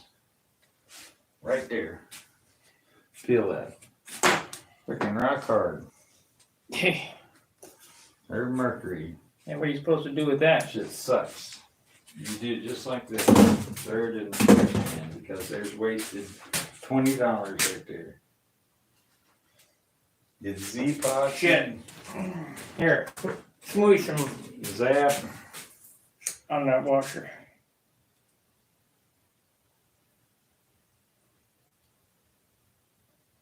Actually, maybe not. I'll wait till I paint it. Well, yeah, well, shoot, now I got it in here.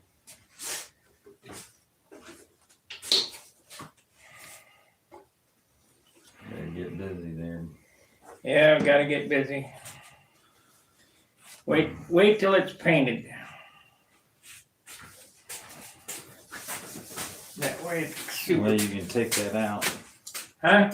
Where you can take it out and Yeah. do your finishing. I can't get in there with this pipe in there. Let's try it this way. It's still liquid.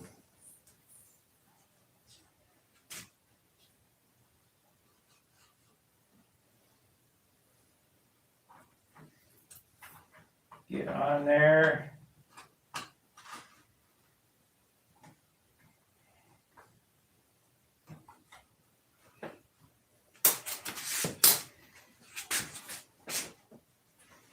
Damn.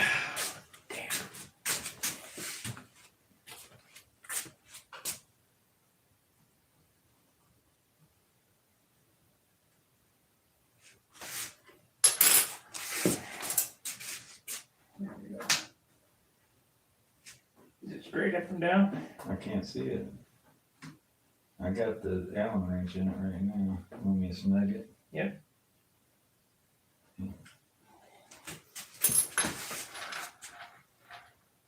So I have to use that piece of wood. That won't hurt nothing. And grind it out of there. Or I can take a popsicle stick and get it out. Well, it might not tip until it hits that little ledge. I'm talking about this glue that's down. Oh, that glue, yeah.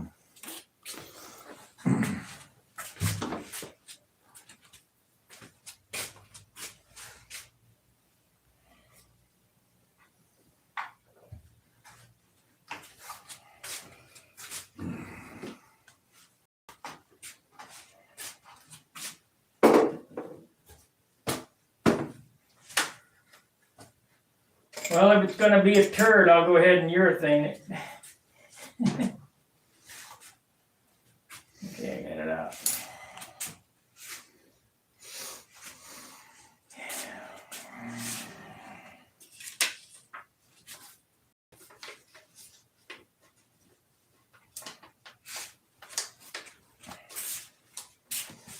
We'll make her 80 ounces.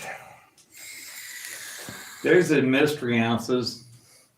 A little bit glue here, a little bit glue there, a little bit of epoxy here, a little bit of epoxy there. Yeah, I still gotta coat the inside of this with Z-epoxy. Probably 1/8 ounce. You do that whole big area. Why is that cow so huge? So you can get the pipe in and out. You can't get the pipe in and out with it half that size. If I cut it off here, the pipe wouldn't clear. The high point of the The high point of the wing. You'd have to fish it in from the back.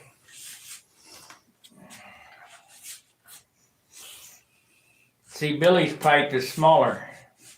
Yeah, he's using a 61 or something probably.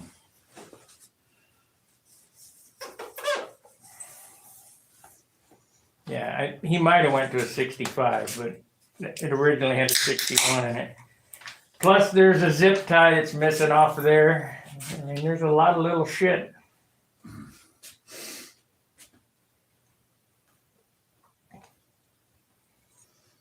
Brew line air filter. Because that's something you don't necessarily have to have on there anyway. No, nose weight. Yeah, might as well make it useful if you're going to put it on there. Yeah. I'm sure we're going to lose a little weight on the prop because this is a 2-ounce propeller. I can make a tank and lose an ounce there because this is a 2-ounce tank. I mean, there's places. You mean an 8-ounce tank? It's 2 ounces. That's what it weighs. 2 ounces. Oh, wait. Yeah, and a cast tank weighs an ounce. So, but I might need the nose weight.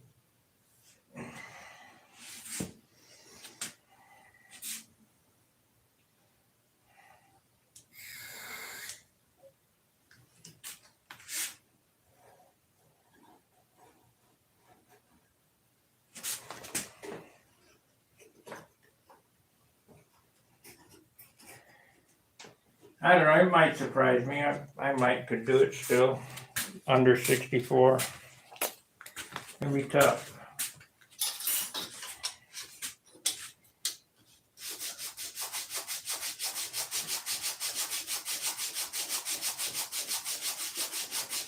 Yeah, it won't be an easy feat there. That's for sure.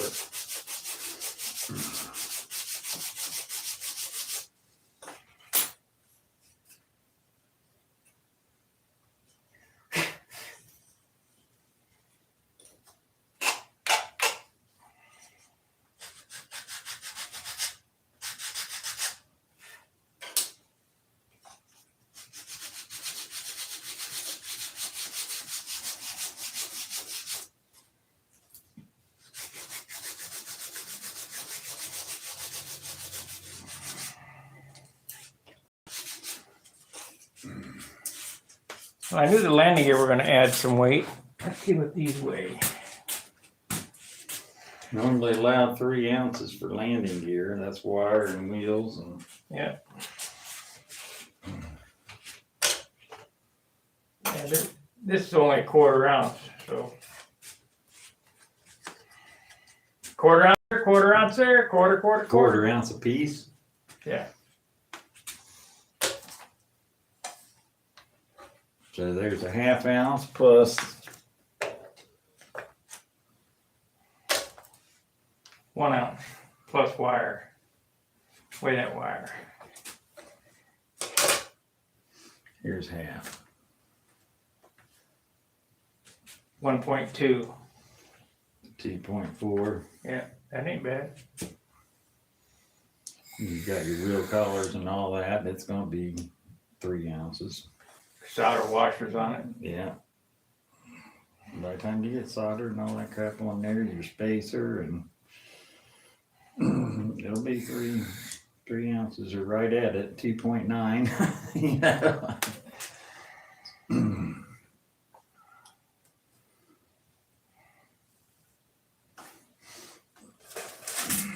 This was what? 1.5 ounces? Yeah, there's a screw in it. It might fall out.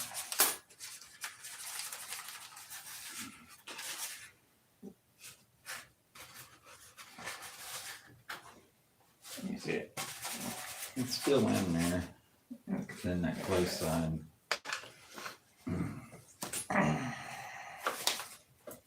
I think this is a 1 1/4, but it's huge. 1 1/4. It's in the right spot though. So put the Z-epoxy on the inside of it. It's going to weigh 1.5 ounces.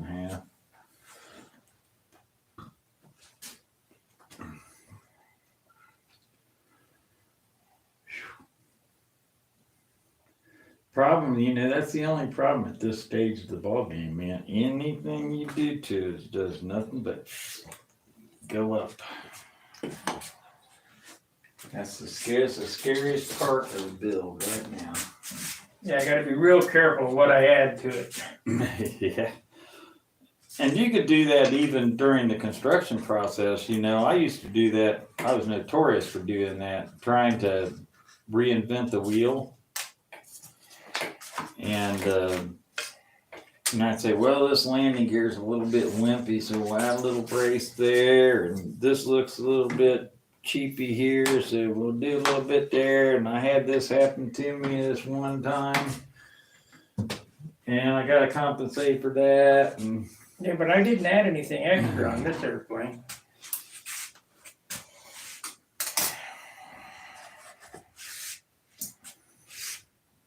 yeah, so here, you know, what I was notorious about too. Well, this is the only wood I got. And it's 6 pound wood, and I got to use it. I want to build one airplane. I got to use it. So there it went.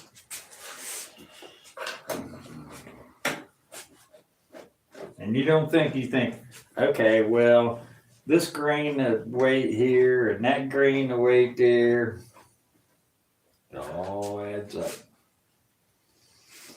A grain on every single piece in that thing. How many total pieces of material you think you got in that airplane?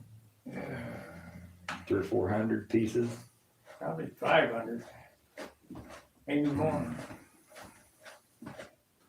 You know, a grain times.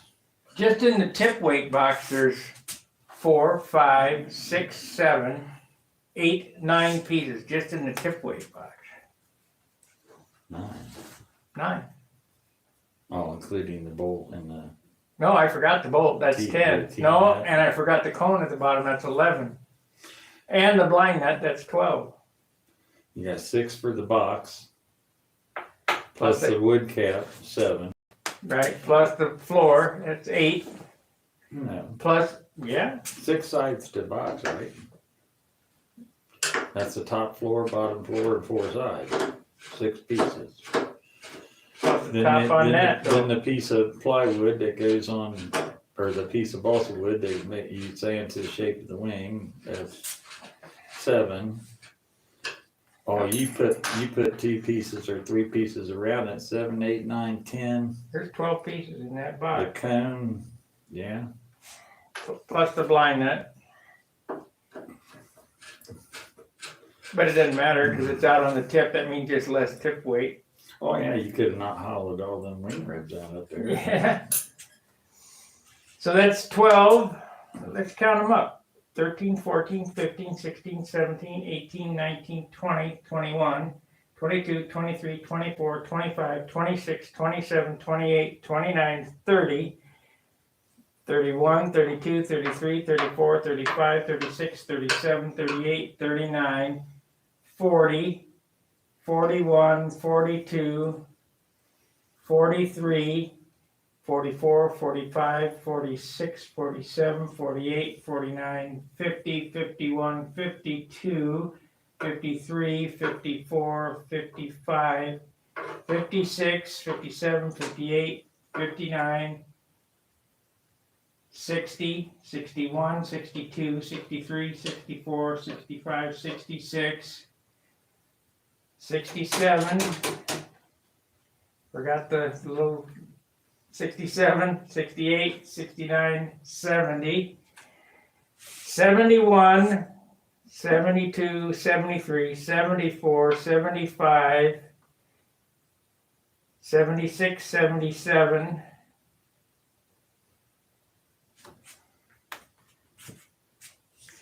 The landing gear. oh, I forgot those 77, and I forgot the half rib. 77, 78, 79, 80, 81, 82, 83, 84, 85, because there's double ribs there. 85 go halfway into the fuselage. For 85, 86, 87, 88, 89, 90, 91, 91. Now I've got to have shear webs. 91, 92, 93, 94, 95, 96, 97, 98, because I only went out to there. 98. So there's 100. We'll just say 100 pieces of wood per side. So at that's least. there's 200 in the wing. Yeah, there's 500 pieces of wood there.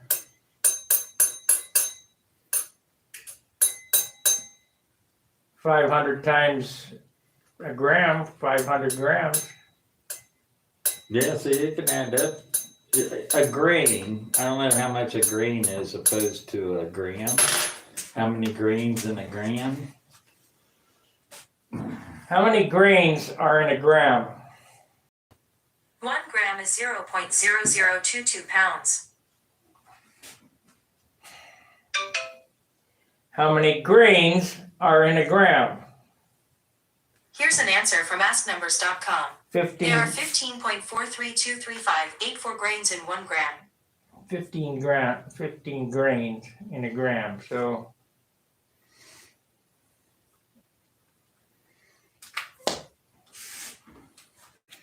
And a grain, so that's 1/15 of a gram, a grain. You figure 500 grains. 500 times 15. 15. It's 7,500. Nah, that ain't right. No, it'd be 500 divided by 15.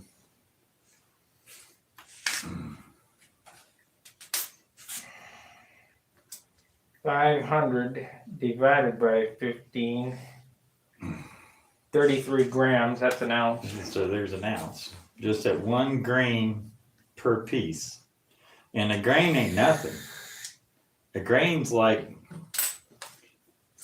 that's not even a grain, that's more than a grain. That's probably 5 grains or 10 grains. That's right more than there. that. 50. That's probably a gram. It's probably a gram right there. So there's 15 grains right there in that one little piece.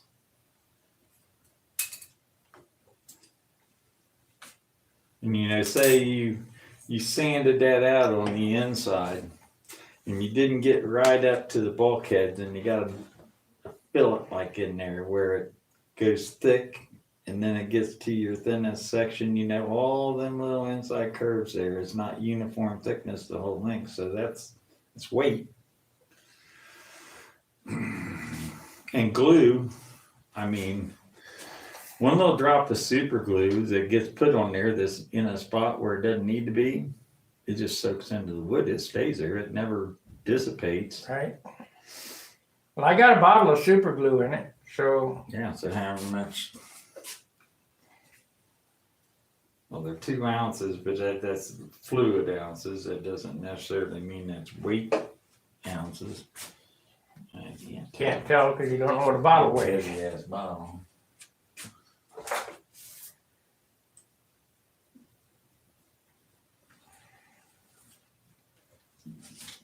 There's a bottle that's got just about empty.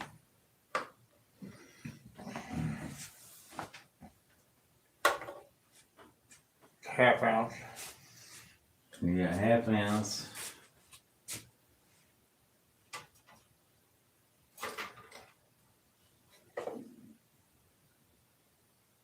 It's 2.25. That's a new bottle right here, isn't it? It's not full, I don't think. You just cut it open, right? 1.8. I just cut a new top on it. This was thick set. 1.8, so it's ounce, 1.3 ounces for a bottle of glue. Okay, so you put another ounce and Ounce and a half for half glue, of glue on it. plus the Plus the epoxy. epoxy, the cloth. Adds up quick.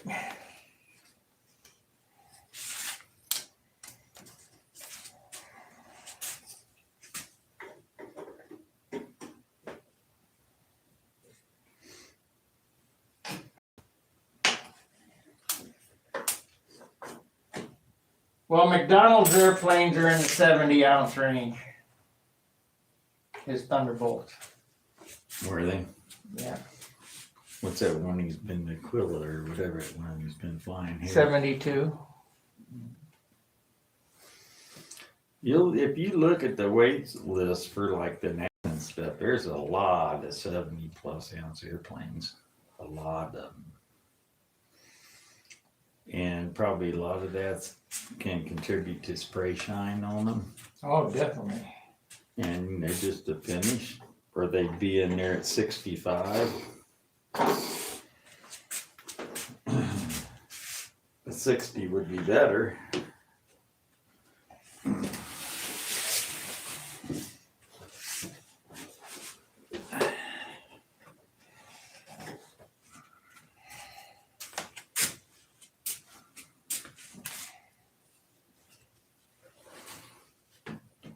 You got to control, you got to be sort of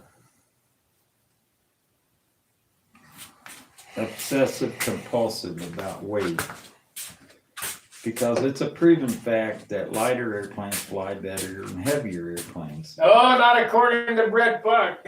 Well, listen, I think you can have the extremes to everything. You know, you could probably build, if you could build too light of an airplane, you could prove that, but nobody's built too light of an airplane yet. Yeah. So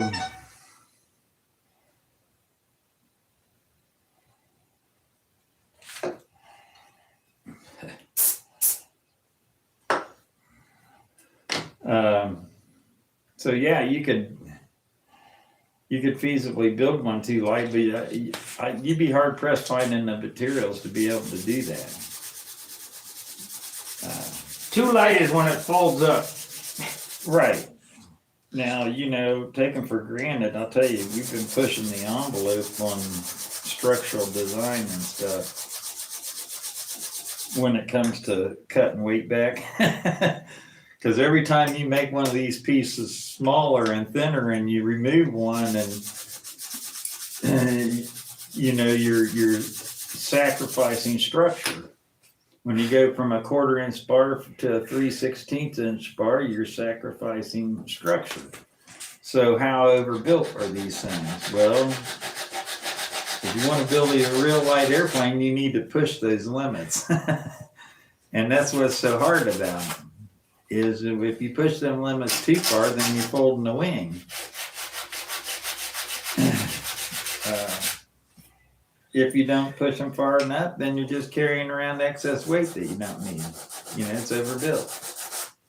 Like we were talking last week about, if you built a scale P47 and you scaled down all the surfaces, the thickness of the sheet metal and all that stuff, you'd be building that airplane out of a piece of aluminum foil. You couldn't handle it. You couldn't, you know.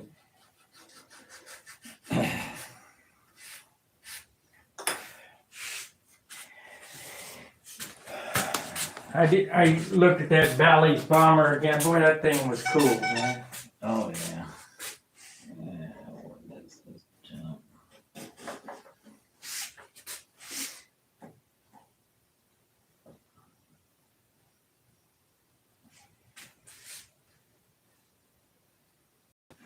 Ohio Department of Transportation wants your feedback about transportation priorities. Gasoline. I'll give you my feedback, but you might not like what I got to say about it. They don't want to hear from you. I'd say we're regulated enough already with everything else. You need to back off and let society function. I think that's coming.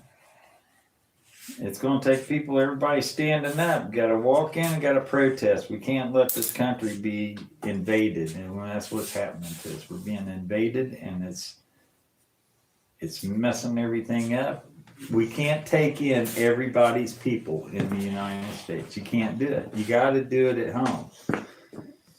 These people need to fight for their own home country. Don Fleming asked, where can I buy some props? I need 10.5 by 6. I would like to know what I would use for a 12.6, 7, 3 or 4 blade prop. 3 or 4 blade eliminator props. You might try that. If you want a carbon fiber prop. Yeah, eliminator props. He's got a pretty good product. Standard price, $30, I think it was, unfinished, and $50 for a finished and balanced prop, which is standard for a carbon 3 blade in the 12, 13 inch range. He makes all sorts of carbon copies. He's got BYO carbon copies. He's got Rev Up carbon copies, I think. He's got Bali. I think some carbon there. He probably makes 150 different kinds of props, racing props, speed props, single blade props, all that kind of stuff. But he makes stunt props too. So if you're just, you might try Brodeck if you haven't already gone there. I heard someone heard me that 3-bladed props are sort of out of stock at someplace. Might go straight to the factory. Windsor Propeller. And we can lighten this thing up by putting a wood prop. I do have a 14-inch wood prop. It's less. It's it's light. Oh yeah. But how's it going to balance? I don't know. This prop here, and this prop really works good. Weighs 1.9 ounces. 2 ounces. 2 ounces.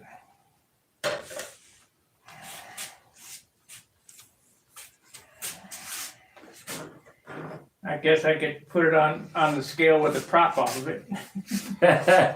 No, they'll jack you up 3 ounces just for doing that. We don't know what you're gonna put in there, so we're gonna charge you 3 ounces for that prop.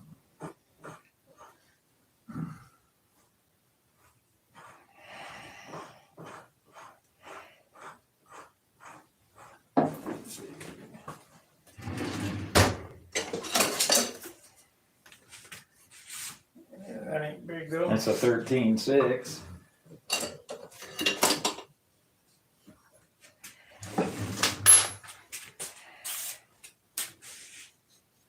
This thing is light as a Rev Up. This is an ounce and a quarter probably. 1.1.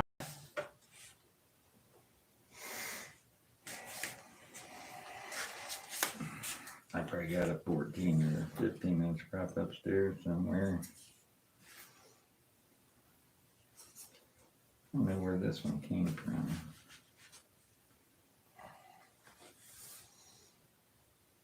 It's really sort of It's not finished very well. It's got a clear coat on it, makes it look good, but you can see all these sanding marks and machining marks in it through the clear. It's what you call a prop kit. Yeah. Take all the finish off of it and start from there. Start sanding. Of course, you could get a APC props. You know, APC may go straight to APC and bypass the middleman if they'll sell to an individual. I bought props from APC. Well, and that answers that question.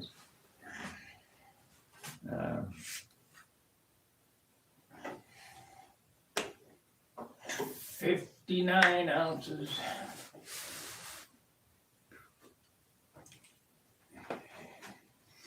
That tells me 66. It's ringing out 66 all day long.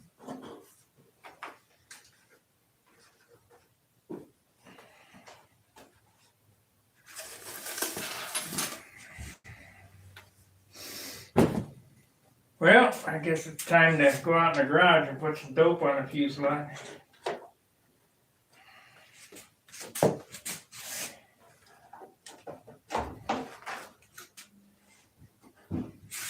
Que horas son? So 11:49. It is what it is. I mean, Yeah, oh yeah, it is what it is. I can't. I don't know what else to do. It's a lot of airplane, and you're gonna have to lay back into the handle when you fly it. Plain and simple.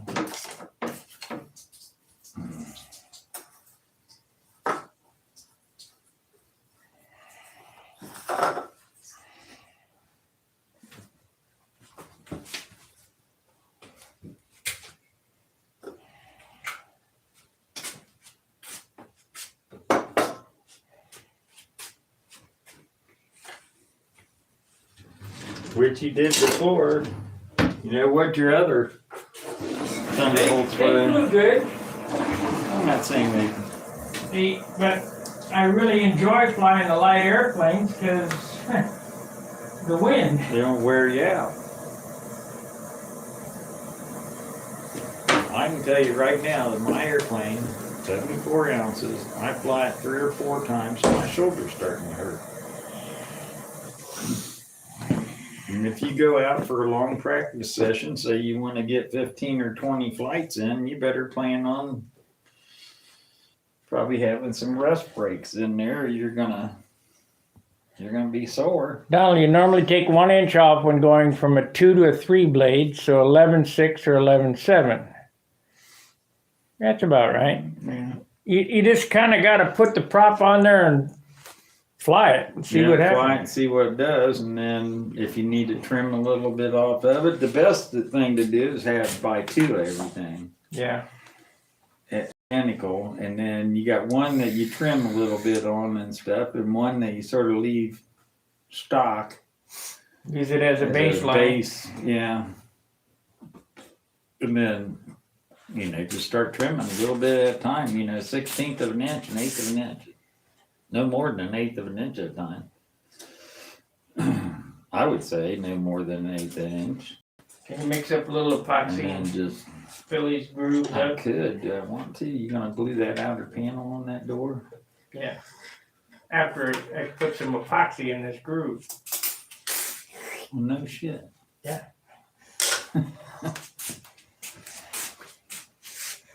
Then you're gonna super glue the rest of it? Yep. So it can be slow cure? Or slower cure?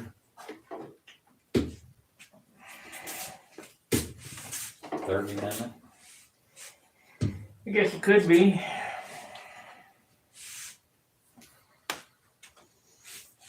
Unless you're wanting it to dry faster.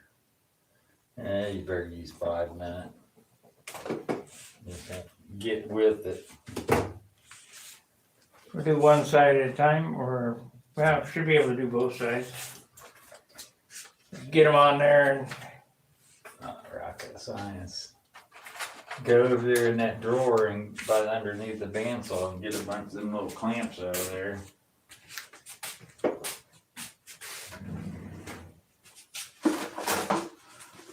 I got 3 buckets for these. Harbor Freight. I would like to get another one because you do run out. I got them all over the place. I got them over here on the milling machine, holding my little. If you look at my videos, together. they're all clamped up there. Yep, that's plenty. That's way more than enough. Well, yeah, that's enough to do both of them. Yeah. Not adding a partner.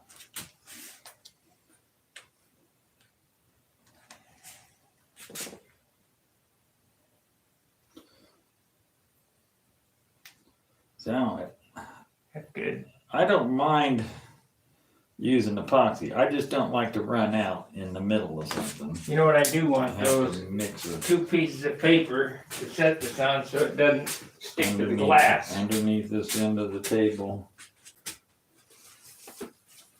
There's wax paper. And I'll just use these.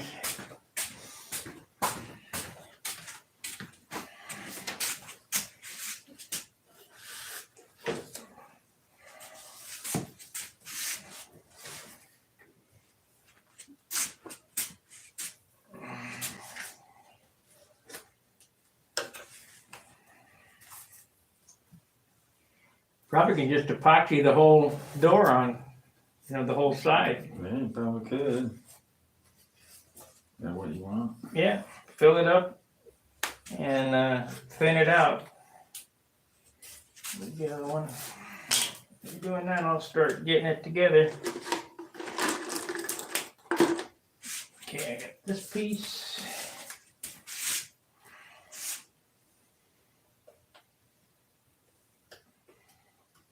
80 ounces.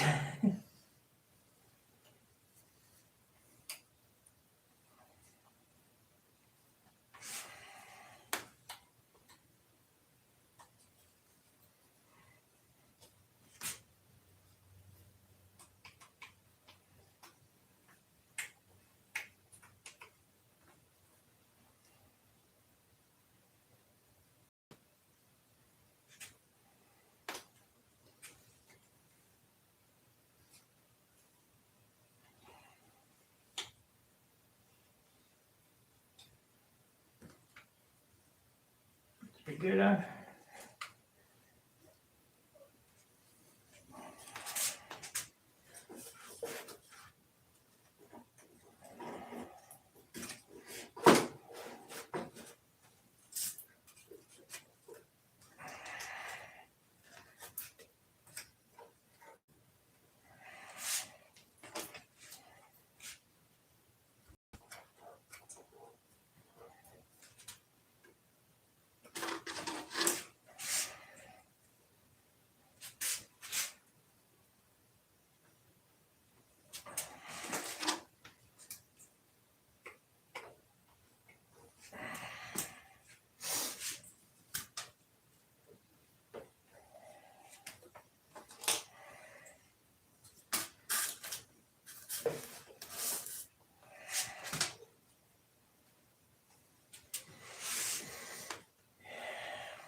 Need quite a bit in the groove.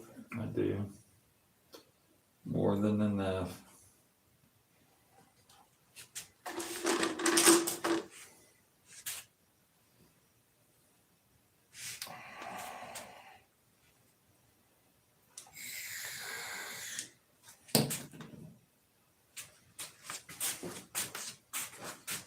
Starting to get warm. Yep.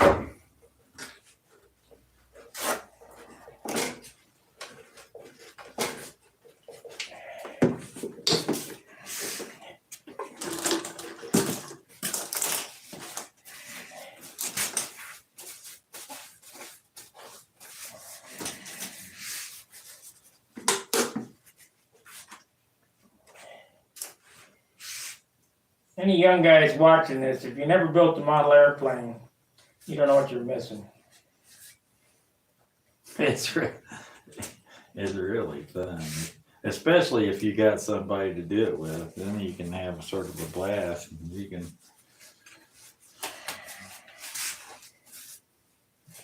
tease each other and all that stuff, and have a good time, and crack up, make mistakes, fix them. And biggest thing to remember is a lot of guys it frustrates them to no end. It's only wood.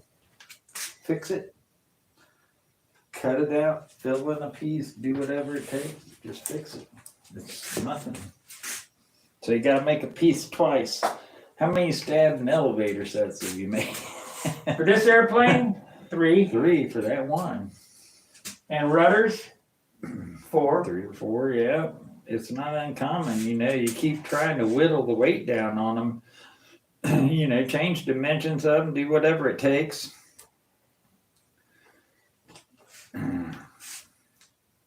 Just, like kits in general are typically overbuilt. Ever since I seen sort of how these SVs were designed with no plywood in the nose of them. And I got one that's freaking ancient. That's holding up just fine. Not a lick of plywood in the nose of it. There's no plywood in this, but Yeah, it's got 2 layers of 1/8 inch. What the plywood layer is just another piece of 1/8 inch with a piece of carbon fiber veil sandwiched between the two. Really does absolutely nothing except keep it from splitting grain wise. And then the motor mount's glued right to that. And I haven't had any problems with the stuff. this motor right here is held in with 16th inch balsa wood. That's the same as that Bearcat's built the same way. Sort of got a starburst sort of look to it if you look on the straight in the front of it. Is that dry yet? Or is it setting up? And it's setting up a little bit, see? Okay. Starting to get stringy.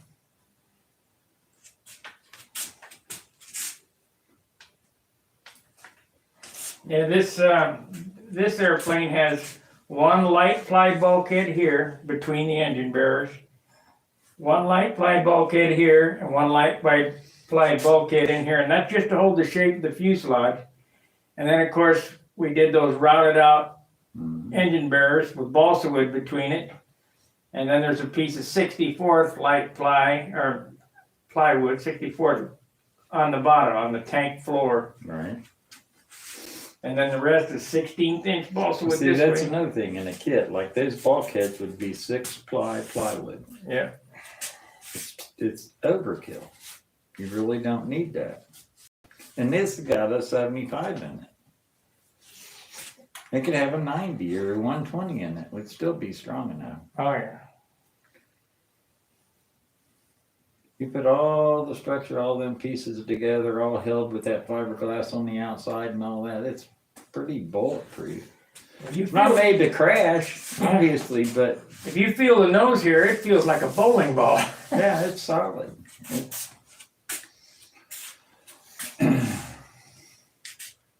And all that stuff it does is it just transmits all the vibration back through the whole fuselage and the wing and everything, ties everything together.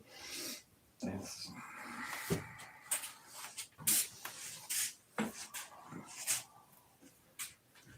Will this be my Nats airplane next year? Don't know. Flies good, maybe. I'm sure Mike will only give me 17 points, so.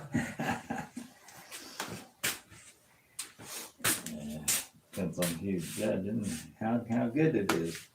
Whether they want spray shine or they want a hand rubbed dope finish. Spray shine. They all go for that spray shine shit. It looks fantastic from 10 feet away. But like I was telling Craig, I said, me and you looked at an airplane. That thing was at the Nats, that red and black airplane. Oh, it's beautiful. That it would have been a front row finisher in concourse any day of the week. Yeah. We both sit there and awed about it. The most plain airplane out there. It was just red and black. Yeah. That was it. The woodwork was perfect. But if you looked at it and looked through the finish, looked at all the woodwork, the finishing, the from bare wood on out, you could see it. It just showed right through everything. And then the finish on top of it was a beautiful job. The guy did a beautiful job putting the finish on it. Yeah, I think he was 3 rows back, 4 Yeah, rows back. 3 or 4 rows back, because it was sort of a plain Jane airplane. But it really deserved a lot more than what it got. I'll guarantee if Jim Lynch and I were judging, it'd be on the front, first or second row. Yeah. It was Yeah, and the one that won concourse, we nodded that airplane, that red and black airplane, for the whole yeah, week. it was beautiful. He's a nobody. You can't remember. I mean, you don't know who he I can't is. remember his name either. But yeah, if he had a name to him or something, he'd probably moved up another line. It was Paul Walker's airplane be on the front row. Yeah. The concourse winner had the paint rubbed through on the turtle deck. Yeah, I saw that. There you go. There's your glue set up. Still a little gummy, but I'll wait a little bit longer. That was all politics. John, what happened to the wing that's been on the table? It's it's sitting over there on another table. yeah. That's an SV-23. It'll be an SV-23 when it's done. It'll be a behemoth too. That wing weighs, what do we say, weighed 15 ounces? Like 15 it is with the flaps and everything on it right now. The fuselage is going to be pretty light. So I've got hope for that airplane. So I've already got the parts and pieces. The fuselage, the top and bottom's molded already. The fuselage sides are just stock wood. 70 ounces. Nah, it'll be 64, 63 maybe. I have a hard time. I don't have the right wood to get hardly under 64 ounces.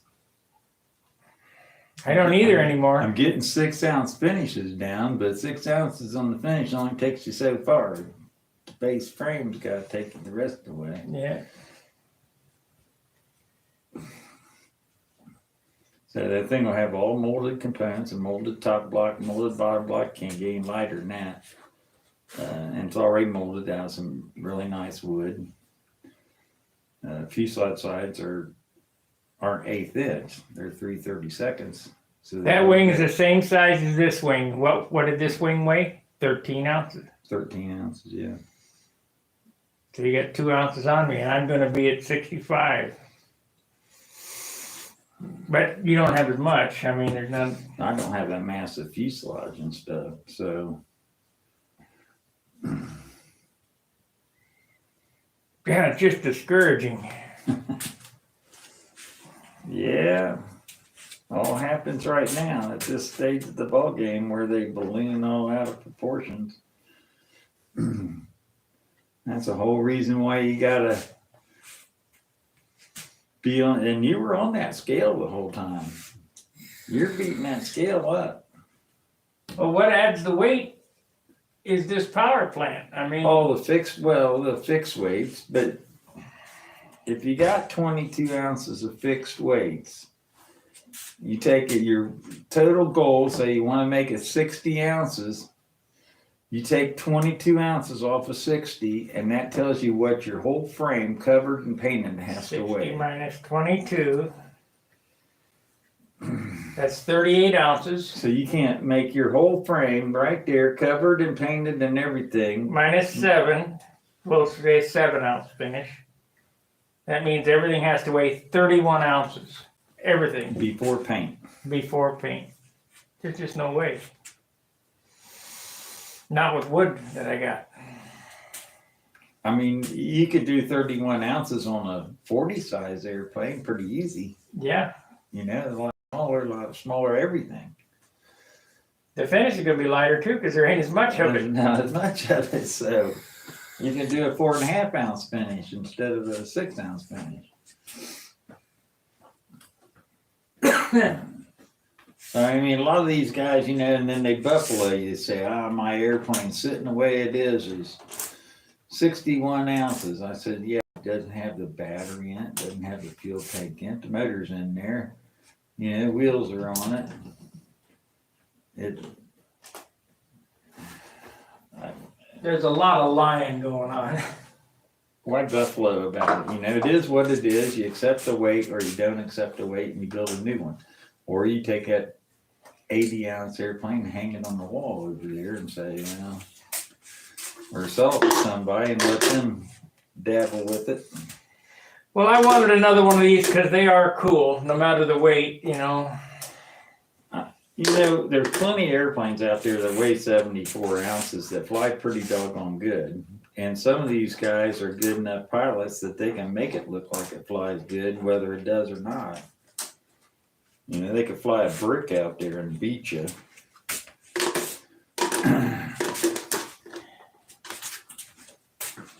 But it's all, you know, experience and, you know, knowing how to trim the airplane.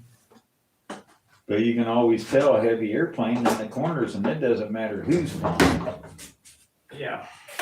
You just watch the hard corners, and especially coming down and turning the corner, you're going to watch that airplane turn and drop. And maybe bobble, maybe get a little whoop-de-doo in it as it comes out. A good pilot can hide that a little bit.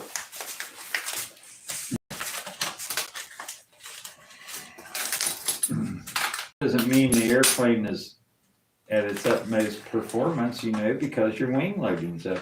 What's going to fly better, an airplane with 10 ounces of wing loading or an airplane with 20 ounces of wing loading? Well, 20's overkill. 14. Okay. It used to be 9 or 8 ounces back in years ago, if I remember right, was the goal people were trying to hit. I'll give you these sticks here. This was a good piece of wood. And if I remember right, I stick them in that box over there. That's trash. Put that in my box over there. Just cut off some stuff, pull out whatever you need. You know how it is. You never have anything the right size.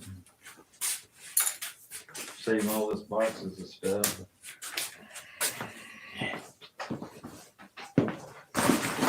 Here's a piece of hardwood.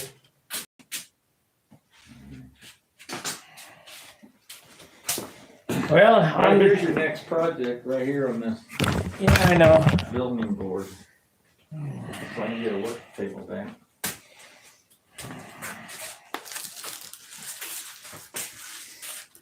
I got that to do and a half-A stunner that I'm going to give away on YouTube. And give away a half-A spinner. Yeah. So make a little half-A Cobra. I-beamer. No. Why not?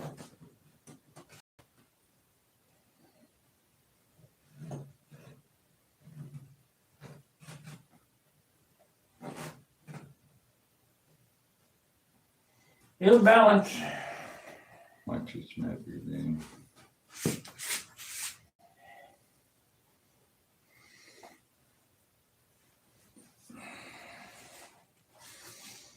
It'll balance. What are you gonna do?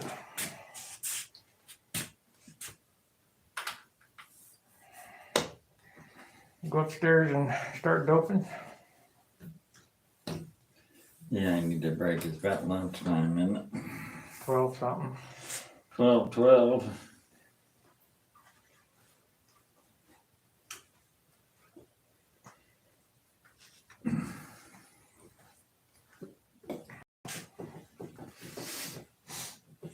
Do some dope.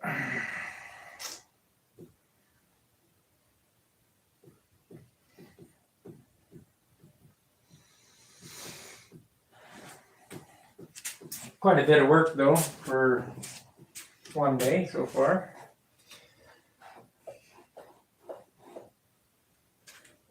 Yeah. Get the tissue on and start super filling. See the weight going? But they're going to be small fillets. Yeah, because that airplane didn't have fillets in it, did it? Yeah, no. It's like the Bearcat. It's flush. It's straight down 90-degree corner. Just enough to fill the holes.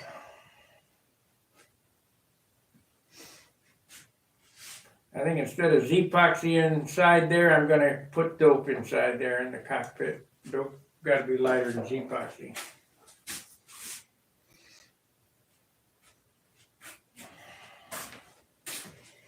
Gonna need this up there. Probably take 2 trips to get everything up there.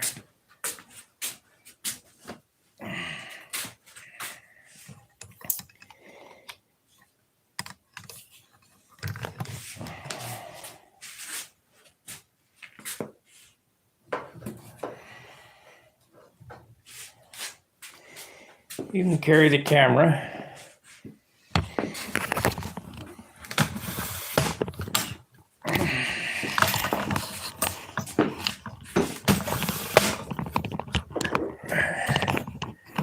$18 watchers and 18 thumbs up. That's Good. we'll have about 100-hour watch time.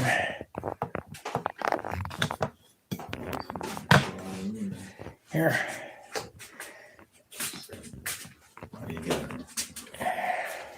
Vomit cam. Yeah. I need this too, if you can bring that. Of course. You get out the door so I can turn the lights out. Unless you can see. Get out there. Keep the wheels off so they don't fall off. I'm gonna have to come back down anyway. Leave, get everything. It even feels heavy.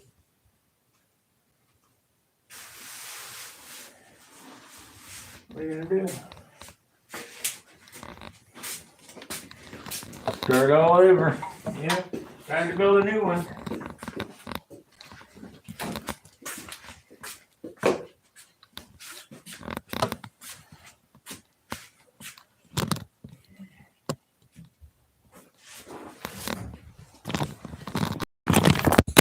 Ah, shit.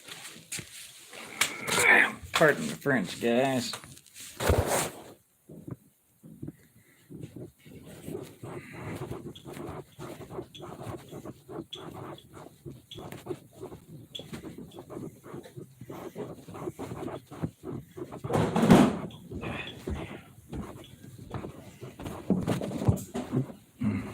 I think it's just too big.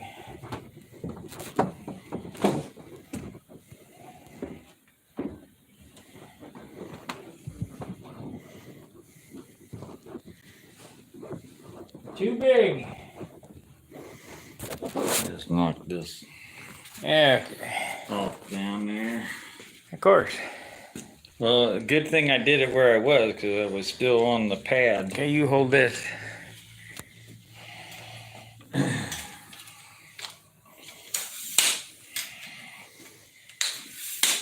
Yeah.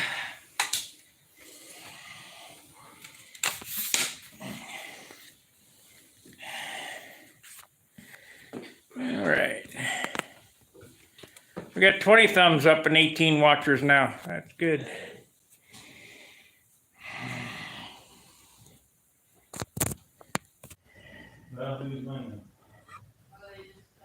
All right, we're getting there.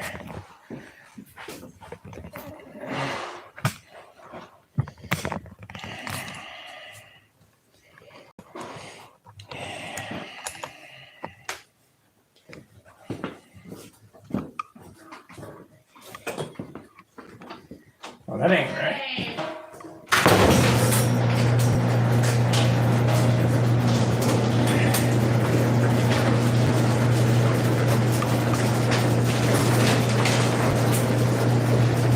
Get that in.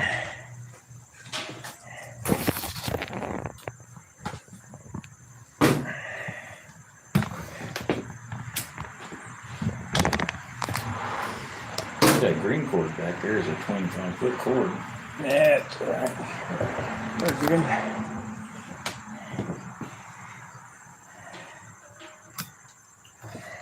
Pull that up and let some light in. They can see your other airplane.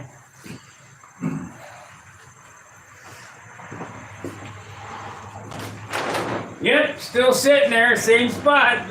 You and Dan are a great team. I've got other things on me that I'm not, I have a whole house. Apartment. Green cord is a 25 foot. Damn. Hanging on that. Yeah, I see it.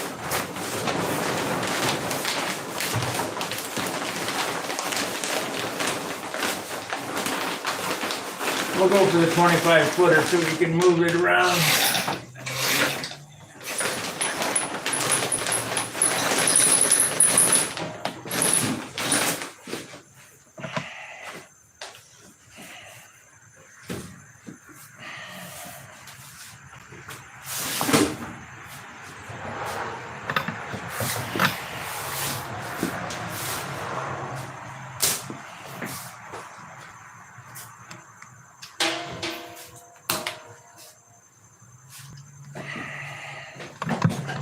Okay, good to go there.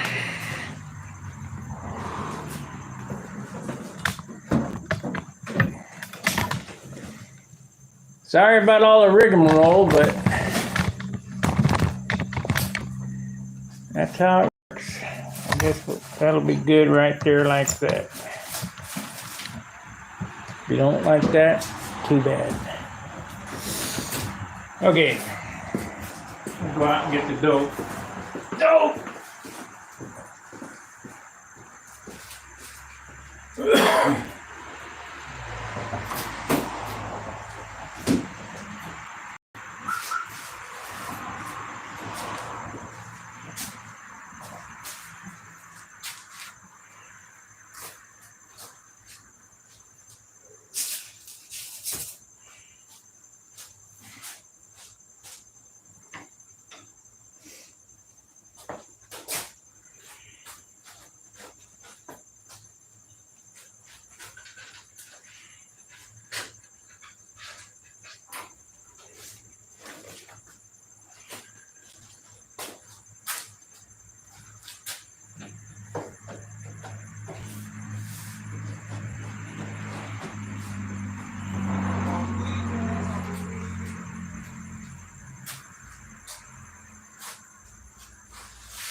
Same airplane.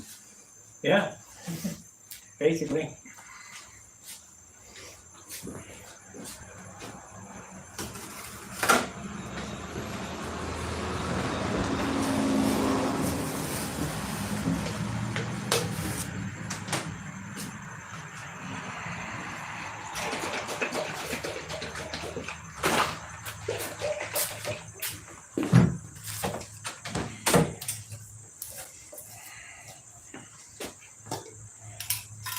I see, you know, you think it's a beautiful day, it's almost 80% humidity.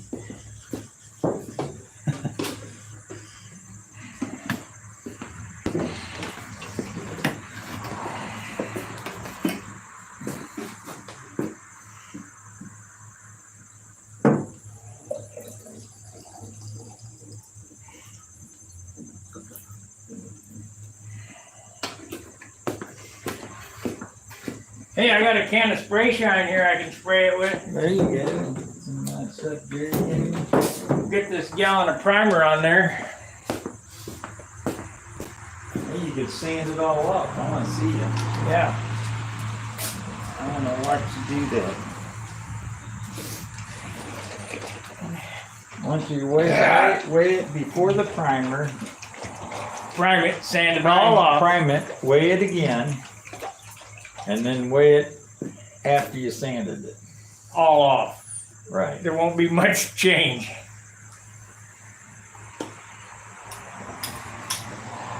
Okay, believe it or not, this is clear dope.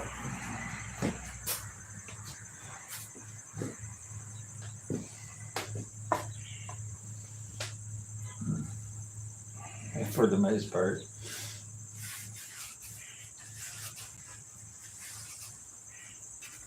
It's got about a tablespoon of black and a tablespoon of white. Maybe not, probably not quite a tablespoon. Then thin to clear.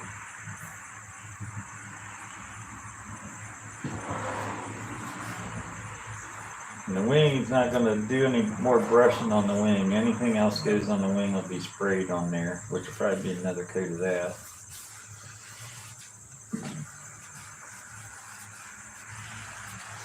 I'll get rid of that mottled sort of look to it. Then when it comes time to actually paint it gray, it won't take hardly anything to cover it. You can see how good, that'll lighten up just a little bit. It's darker because it's wet, but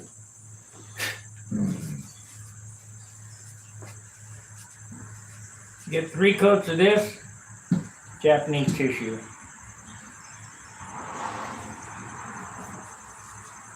Should have done the bottom first.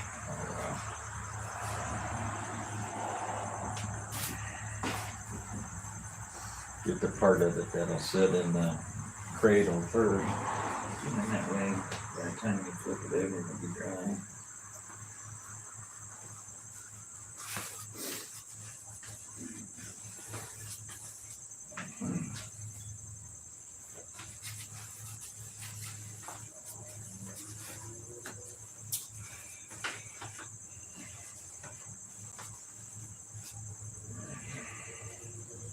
I'll tell you what, I've been replacing my fuel jugs that are leaking with window washer fluid jugs. Yeah, Now I don't have a leak problem anymore. I know.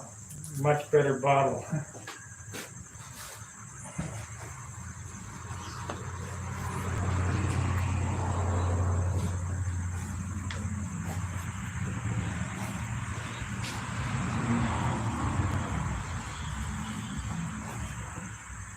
Much better bottle.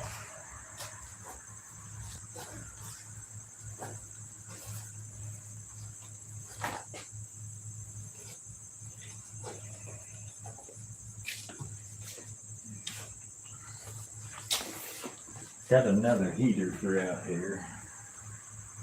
Another torpedo. Propane.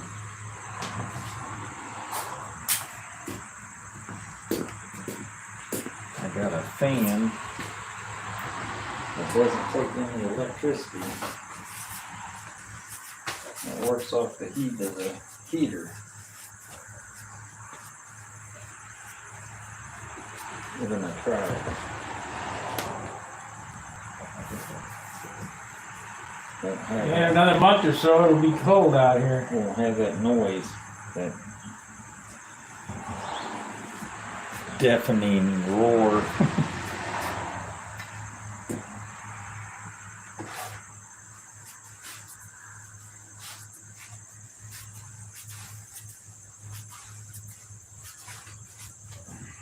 Get the humidity down to about 50%, and I'll shoot go clear on this and eat on it.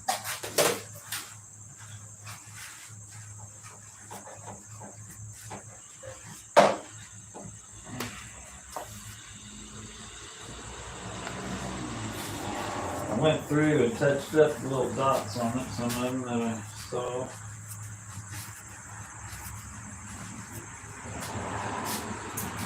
Well, you got to get on the stick because that's next year's airplane. Unless you're going to build another one. Oh, I've got the other SV down here. I've got the Sunoco airplane that really needs flown and trimmed out. Another SV in this one, so that's 3 airplanes that I'll have for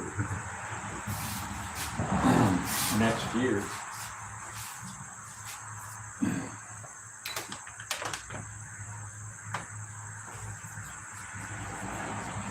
had some health issues that came up this week that had to be taken care of, but pretty severe. You did. Barb did.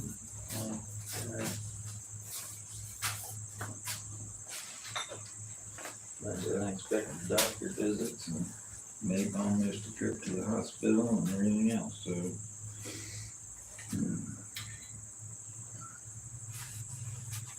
That stuff's priority.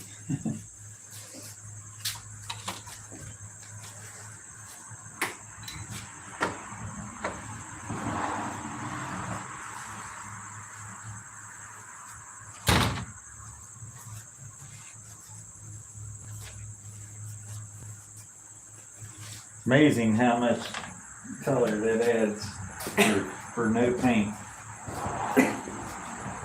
Yeah, it won't take no paint to get it to the right color.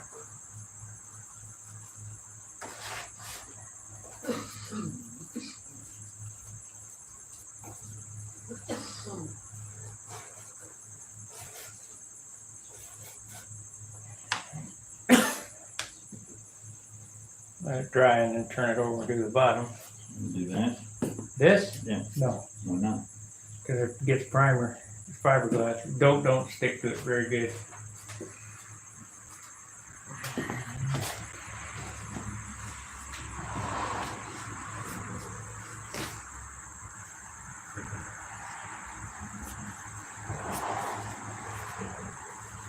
DC 540. I'm gonna paint mine. Yeah.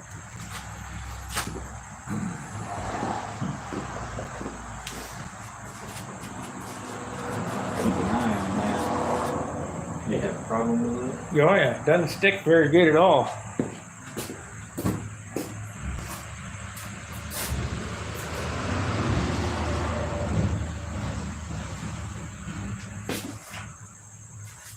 When you'll notice it is when you're taping it off, you know, there's going to be all that. Right down to the bare. Yep. And I don't want to have those problems.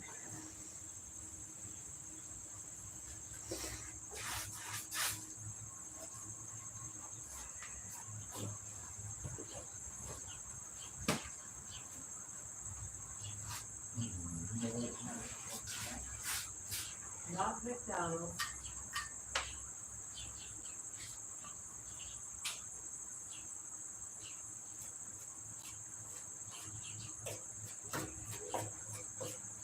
I'll put this in the drawer so it's not sitting there on the table.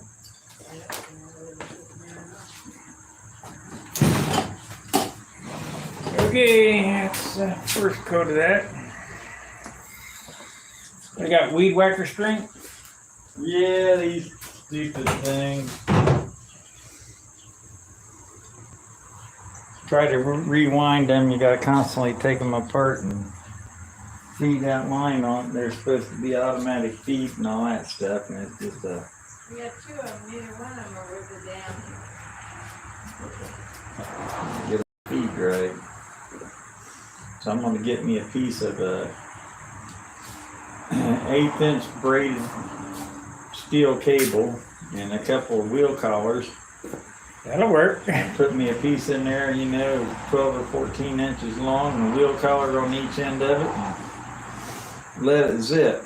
Maybe get some of that plastic coated 1/8 inch cable. Line or handle wire. Yeah, or heavier. 19 and 22. Wow.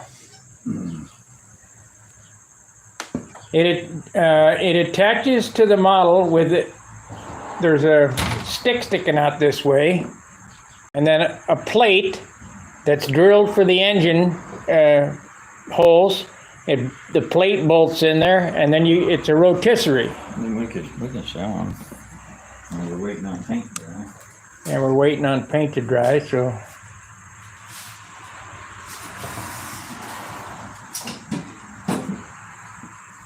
Byron Barker used to make a stand. John made that one. but it's a toilet base flange and a piece of pipe, PVC pipe.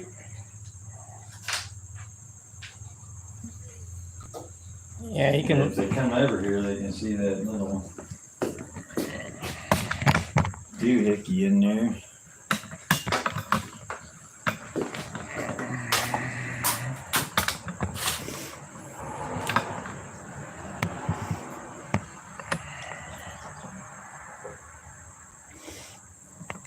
Oh yeah, no problem. This right here is just a round aluminum piece of aluminum that goes through this 2-inch upright.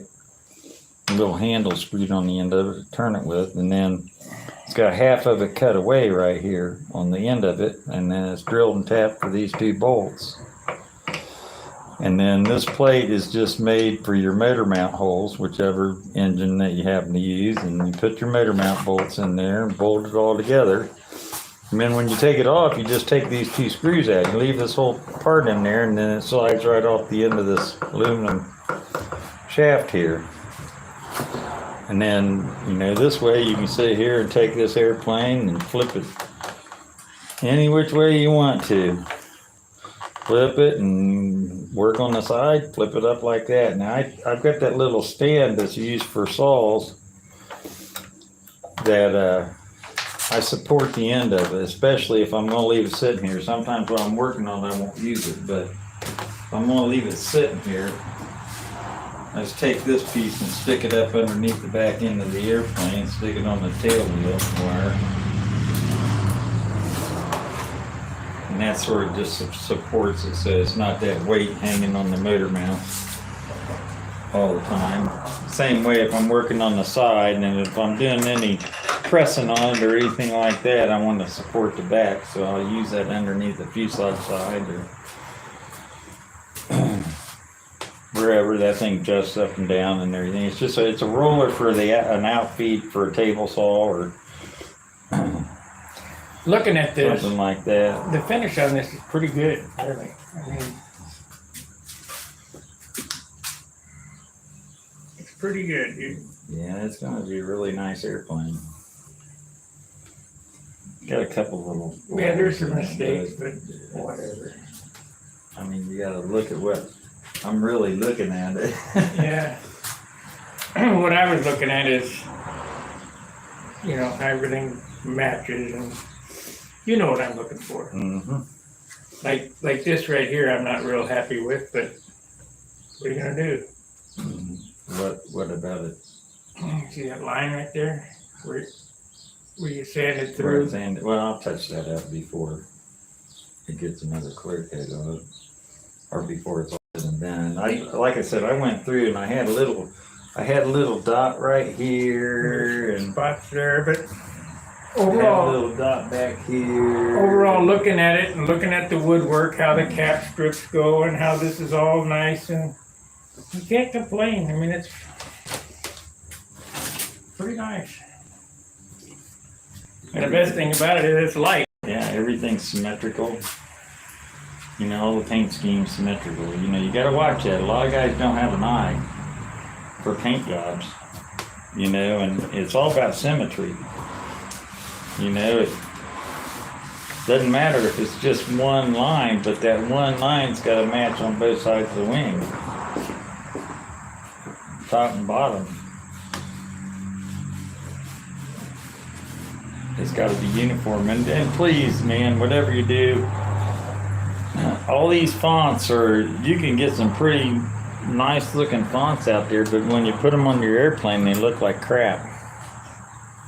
I'm not super happy with this font that I picked, but it's on there and it's done. We got to sort of live with it. I probably could have picked a better one. I had no, I cut them, but I didn't pick the font. It's not bad. I mean, it's sort of modernistic square font, not just block letters. So that was the whole thing. Don't just have block letters. It had some extra little lines and stuff on it that got real fine. And if you tried to, I cut them off of the lettering because they wouldn't stick down. So rather than having a problem with that and having bleed under or something, I just opted to cut them off the font. I just took them all off.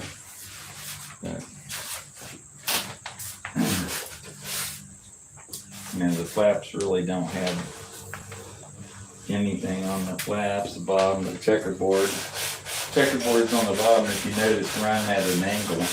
They're not square checkerboards. And when that goes on there, that'll just be like that. So.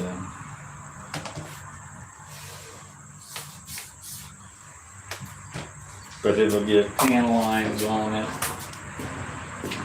Yeah, we're right to the point of putting pan lines. There's the bottom of It'll be fine. the elevators, and it sort of continues the yellow and blue, red. That is blue on there, not black. Now, this is black on the nose, anti-glare, but this is blue, navy, insignia blue. Insignia red, insignia blue, lemon yellow, and black. See if you can find me a small piece of silk span. In that bag right there, I already got it out for you.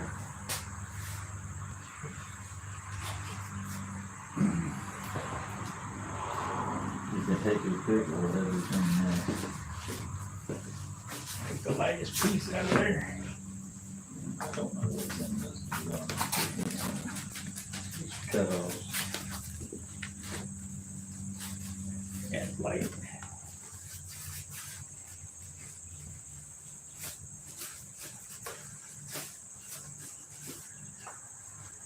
It'll be fine. As long as it's not heavy.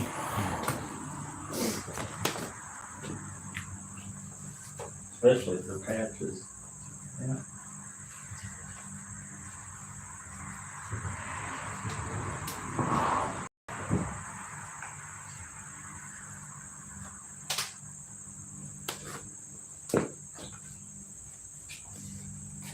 Move this around here and then shooting at your back.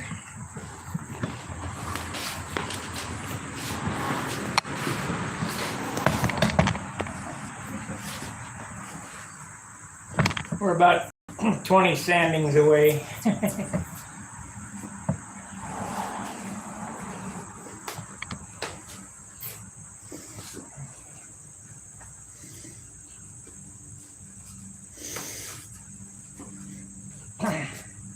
One thing you You're need to welcome anytime, guys, for the demonstration or the show and tell. be careful about painting right in a crack. What happens is the dope will lift.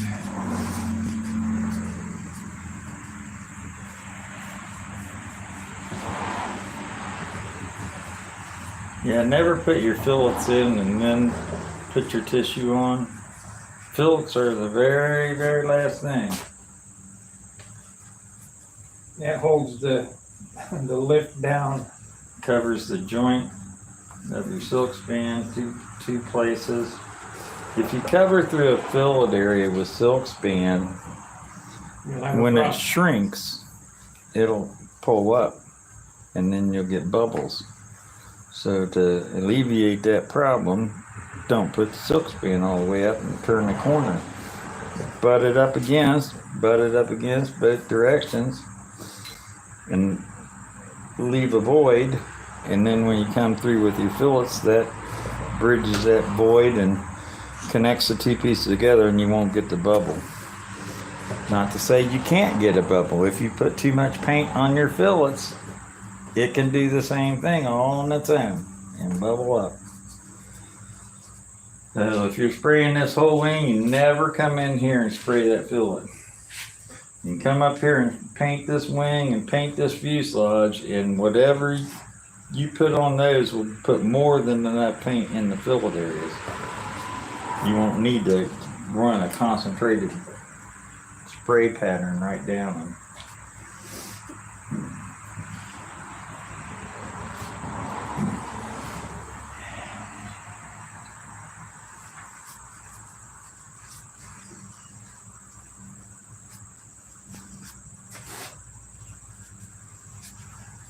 reminds me of painting a barn or something. Yeah. Whitewash, you know, that real thin Mm-hmm. kind of paint. It's just amazing how much that helps cover with just very little color dope in it. It's minuscule. Okay, everybody was worried about this hole here, which was nothing to worry about. A little hair on there. Watch what he's doing here. Yeah. See how it's torn all the way around? It's not even a regular shape. I'm just gonna set it on there.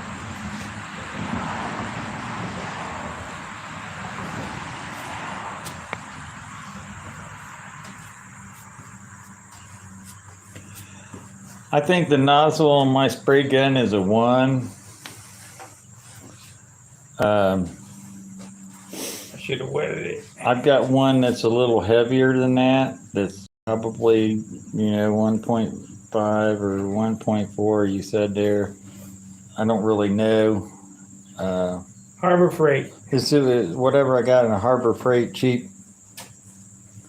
Well, they were $9 at the time when I got mine. I think they're $30 now for little cheap spray guns. Yeah, I don't like that. Got like a 2-ounce cup on them. I think we're gonna cut it down some more.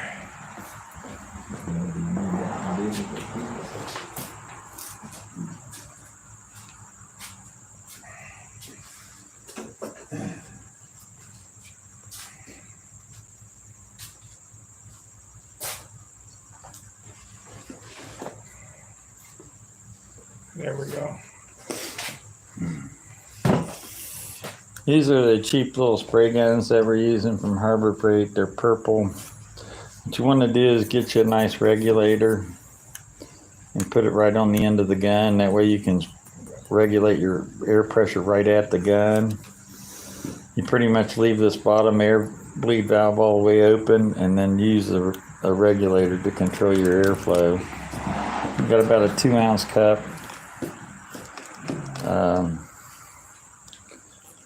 They work fine. It takes a little getting used to. You got to play with them a little bit, get them adjusted, but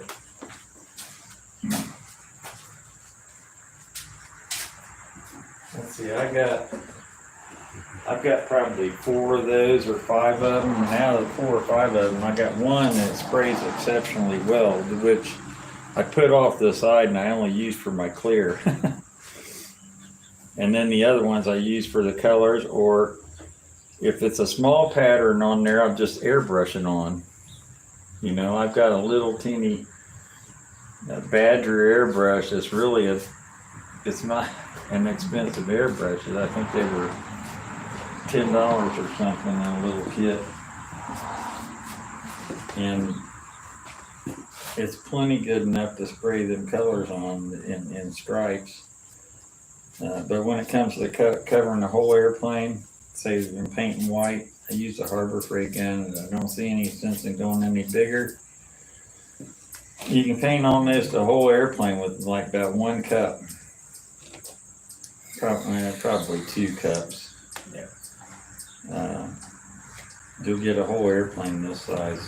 At least one like two. We don't really use it in an HVLP way. What do you want now?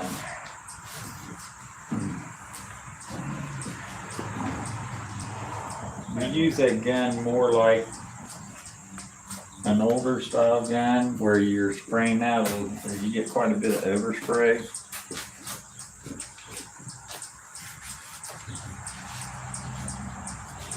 We find that you just shoot way too much paint on when you try to use them in an HVLP way.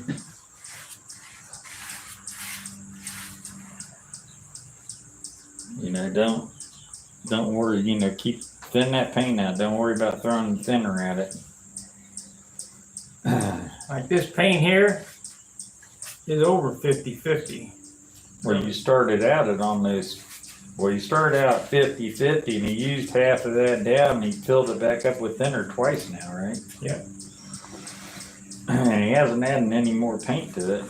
Just put thinner in it. And you see how gray this is getting. That's 2 coats on there and it's almost a solid gray.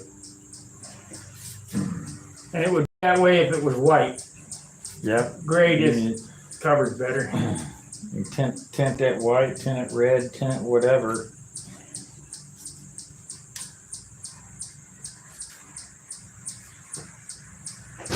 I'll do 3 coats of this. We'll probably go to lunch, and after lunch I'll put the Japanese tissue on it, 3 coats, and then I'll go home and start the sanding. That was clear. This spoon right here is a tablespoon, not a teaspoon. You can see my thumb size on that. There's probably 1 spoon of black and 1 spoon of white, maybe 1.5 of these spoons of black and 1.5 spoon of white in that clear. That's all the color that's in there. That's where all your pigment's at, is in your color. That's where you get your weight buildup, pigment. So, clear's the lightest color. Next color lightest is black. And then it sort of works on down the lines, you know. Heaviest is white. Heaviest is white. Orange is real good. Orange cover, yeah, it covers pretty good, but it's sort of transparent. Yellow is transparent. Oh yeah. And all those colors, you know, like that airplane of mine was painted white. The whole airplane is painted white because I wanted the red to be real bright and the yellow to be bright. And to get that, you have to have a light base. So if you want to darken all your colors up, use a gray base or something similar to that. It will make your colors a lot darker. This is all going to get painted with that acrylic paint, water base inside there. That's good. Water-based paint will go with just about any kind of paint that you use, whether it's epoxy. It can also be used as a, I don't want to say that really, that might be a, Tom Creasy painted his airplane for $1.38.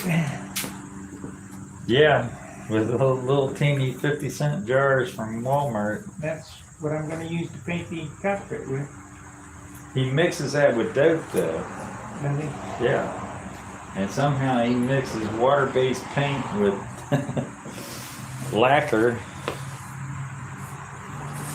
Well, I don't know how to do that, so I ain't making a recommendation. No, you'd have to get with Thomas Creasy, and then you'd have to work at your own.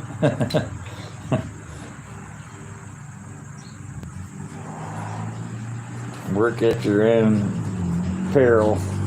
When you build an airplane like this, especially I'm building it for the Nats, I try to stay with stuff I know works. You know, experiment on a Ringmaster or something.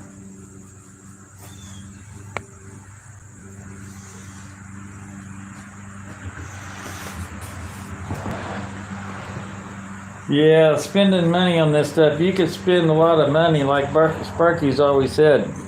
He could paint this airplane with a bug sprayer. And if you're willing to sand, yep. This medium that we use, this lacquer paint, what it is, dope, is basically a lacquer, is the absolute most forgiving paint job. Process that you can get anywhere, absolutely, bar none.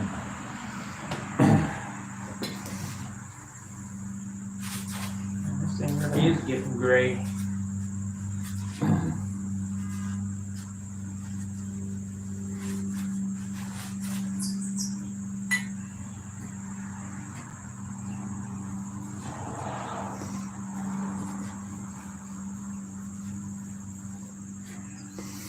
Might want to do a light sanding between that coat and the next one.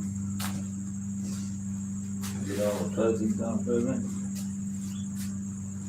Look at 3 coats and then sand. And then,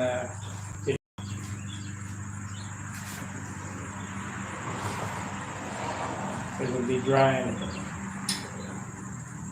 at lunch. I'm getting hungry myself.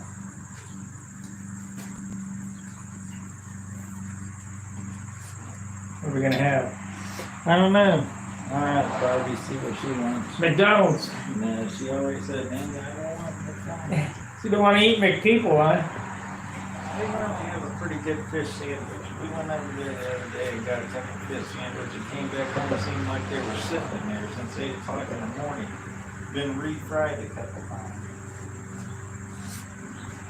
I was pissed.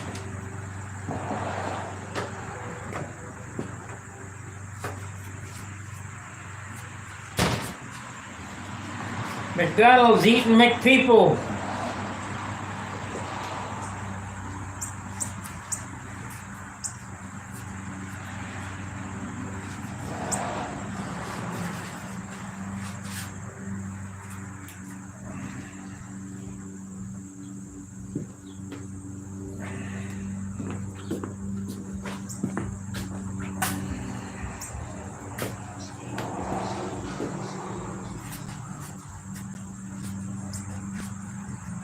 This is just the base for the Japanese tissue. And the tissue fills the grain. I had this sanded pretty well.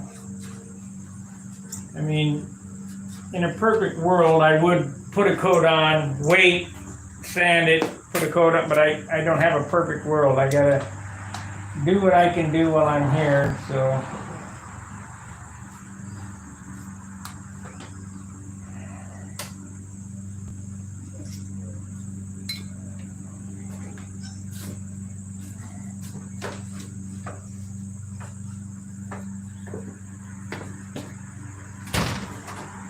I guess we could go to lunch and then come back and I'll sand it and hit it with the tissue and then paint another coat, and then this is only 2 coats on this. You gotta have 3. Yeah, I'm gonna have 3.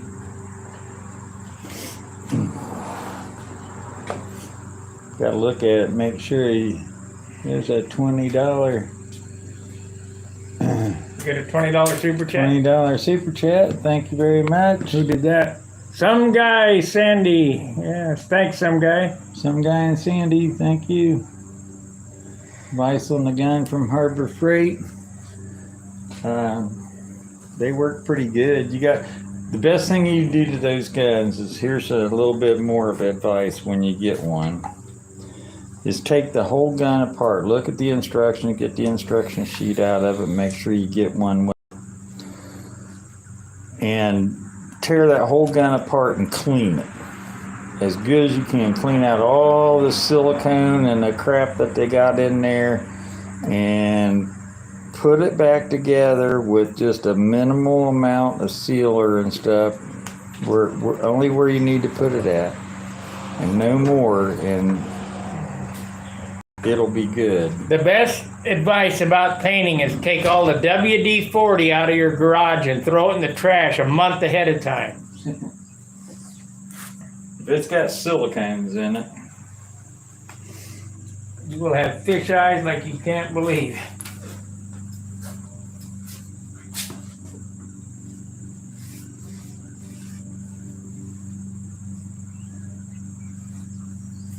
especially don't spray it in the garage or wherever you're painting at. Don't spray it in that rim, whatever you do. It'll just go up in the air and land on it.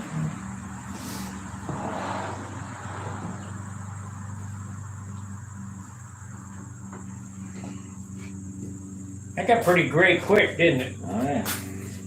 That's 2 coats. And see, you get 3 coats on this, you put your tissue on there, you put 3 coats on top of it, that's gonna be so doggone gray, it's gonna look Gray.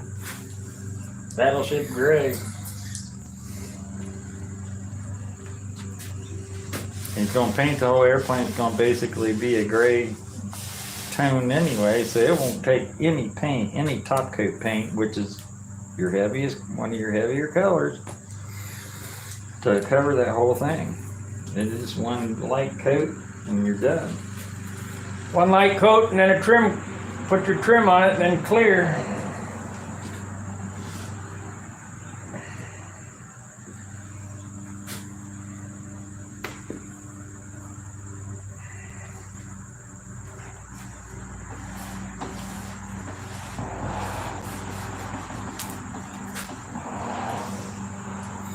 That is nice and smooth. Yeah, those are not ball lengths either.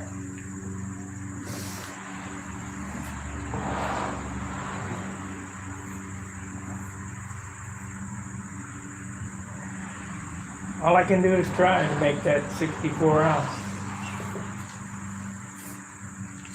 That right there alone will help tremendously. By not having to put on a heavy coat of gray to block everything out. One light coat of gray and then your trim colors, you might be able to get by with a 5.5 ounce finish on this airplane if you. But look how much paint I've used there to there.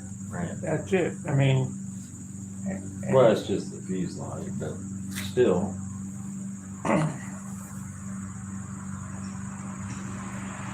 Well, just keep adding thinner to that as much as you need it. Like he'll get these 3 coats on this tissue paper, on top of the tissue paper after these 3 coats, and then there'll probably be about a half a jar left. He'll fill that all the way to the top with thinner. We'll spray the whole airplane. and it should be pretty gray. Should be. If you wanted that exact color of gray, just about done. Well, the gray will block out the light. You know, Yeah, all these light spots and stuff. It'll be a uniform. That's really all you're doing, spraying that last coat on there, is just to get rid of that mottled look.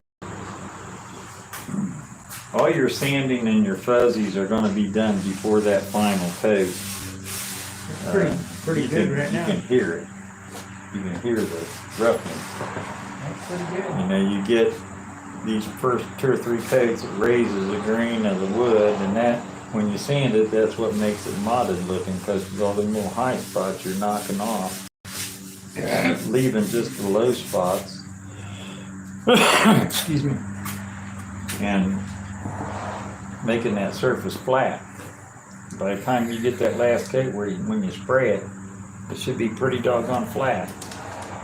It's exactly how I did that airplane, only that airplane was done with white tinted clear.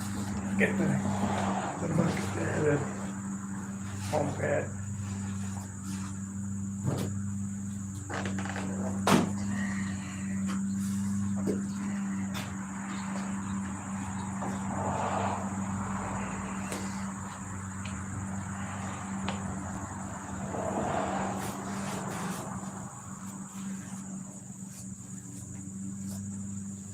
Amazing what a difference that just that tint that made. I had some guy arguing with me the other day that we didn't know how to paint. Yeah, Ed. Or no, Dan. Dan. Okay, whatever. Not Winship. No, Winship, no. But he was an old stunt flyer from the 70s and 80s. Said that he can build an airplane sub 60 ounce like this with hobby shop wood. Yeah, good luck. And I told him, I said, and I want to see you build one and paint it. And I want to see it. I want to see it done.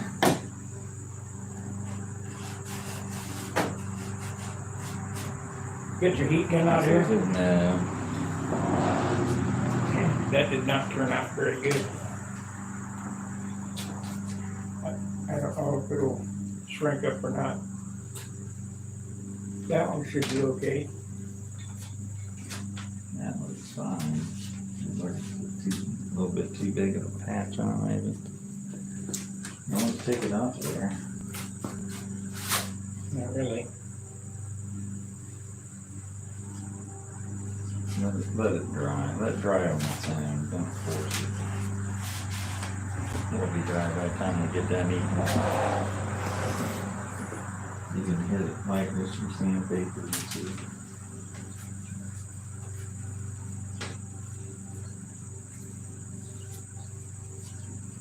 I know you use a heat gun a lot. I myself, I try to stay away from forcing anything, but it works for you, which is fine. And I've done it too, don't get me wrong, I've done it myself.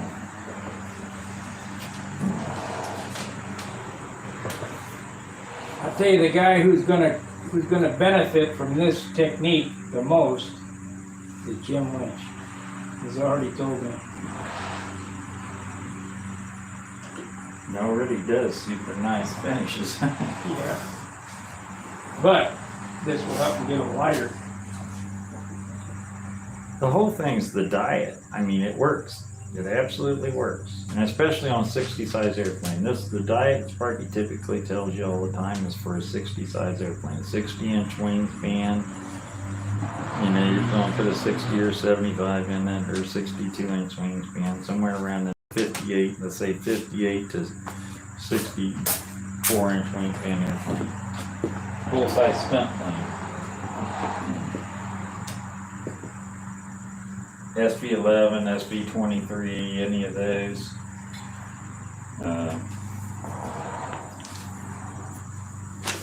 1 gallon of clear should be enough for 4 airplanes. Yeah. I might have to use 3 gallons of thinner. One quart of white is enough for 2 airplanes, probably 3.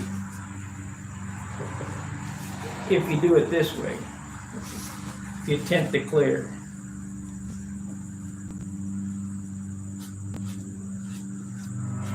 So that's 2 on everything.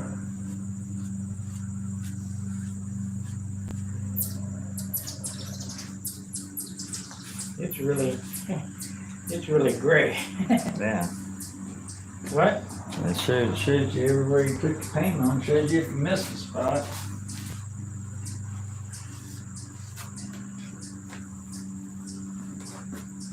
This one came out real nice. That one, it might come around.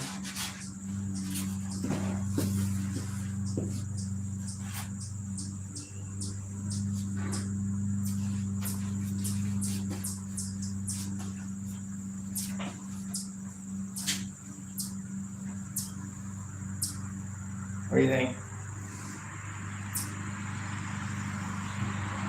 Let it dry? Yeah. Like I said, we'll go eat lunch and we'll come back and look at it after we get done eating.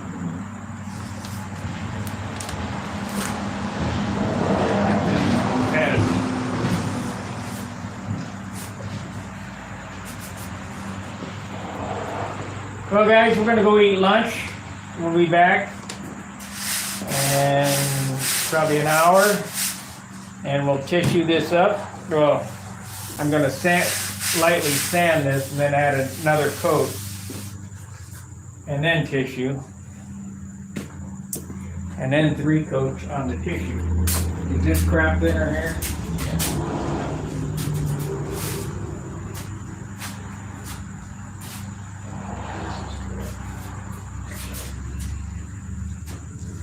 I want to clean the brush. Well, I think that's crap thinner, but it's fresh. This is pretty fresh, doesn't have a lot of paint on it. But it's, get the cheapest lacquer thinner that you can get for cleaning your brushes out and cleaning your spray guns and stuff out. Yeah, this is shit thinner. Don't use anything good except in the paint. Use your expensive thinners, your Randolph thinner, to thin your paint with for shooting it on or At brushing it. $50 a gallon, you don't want to be cleaning brushes with it. No. So you can get a whole 5-gallon bucket of cheap thinner for $50. Might be $60 now, but it's the cheapest stuff you can find, whether it's by the gallon or 5-gallon bucket or whatever.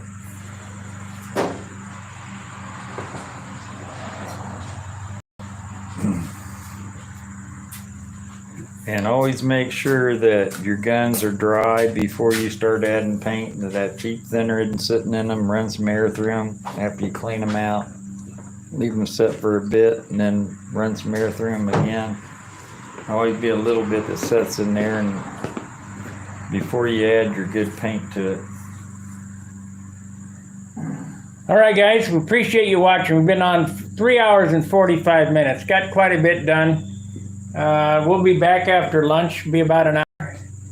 And it's 1 o'clock now, so look for us around 2:15. And we'll see you then. Fair winds, tight lines. See ya.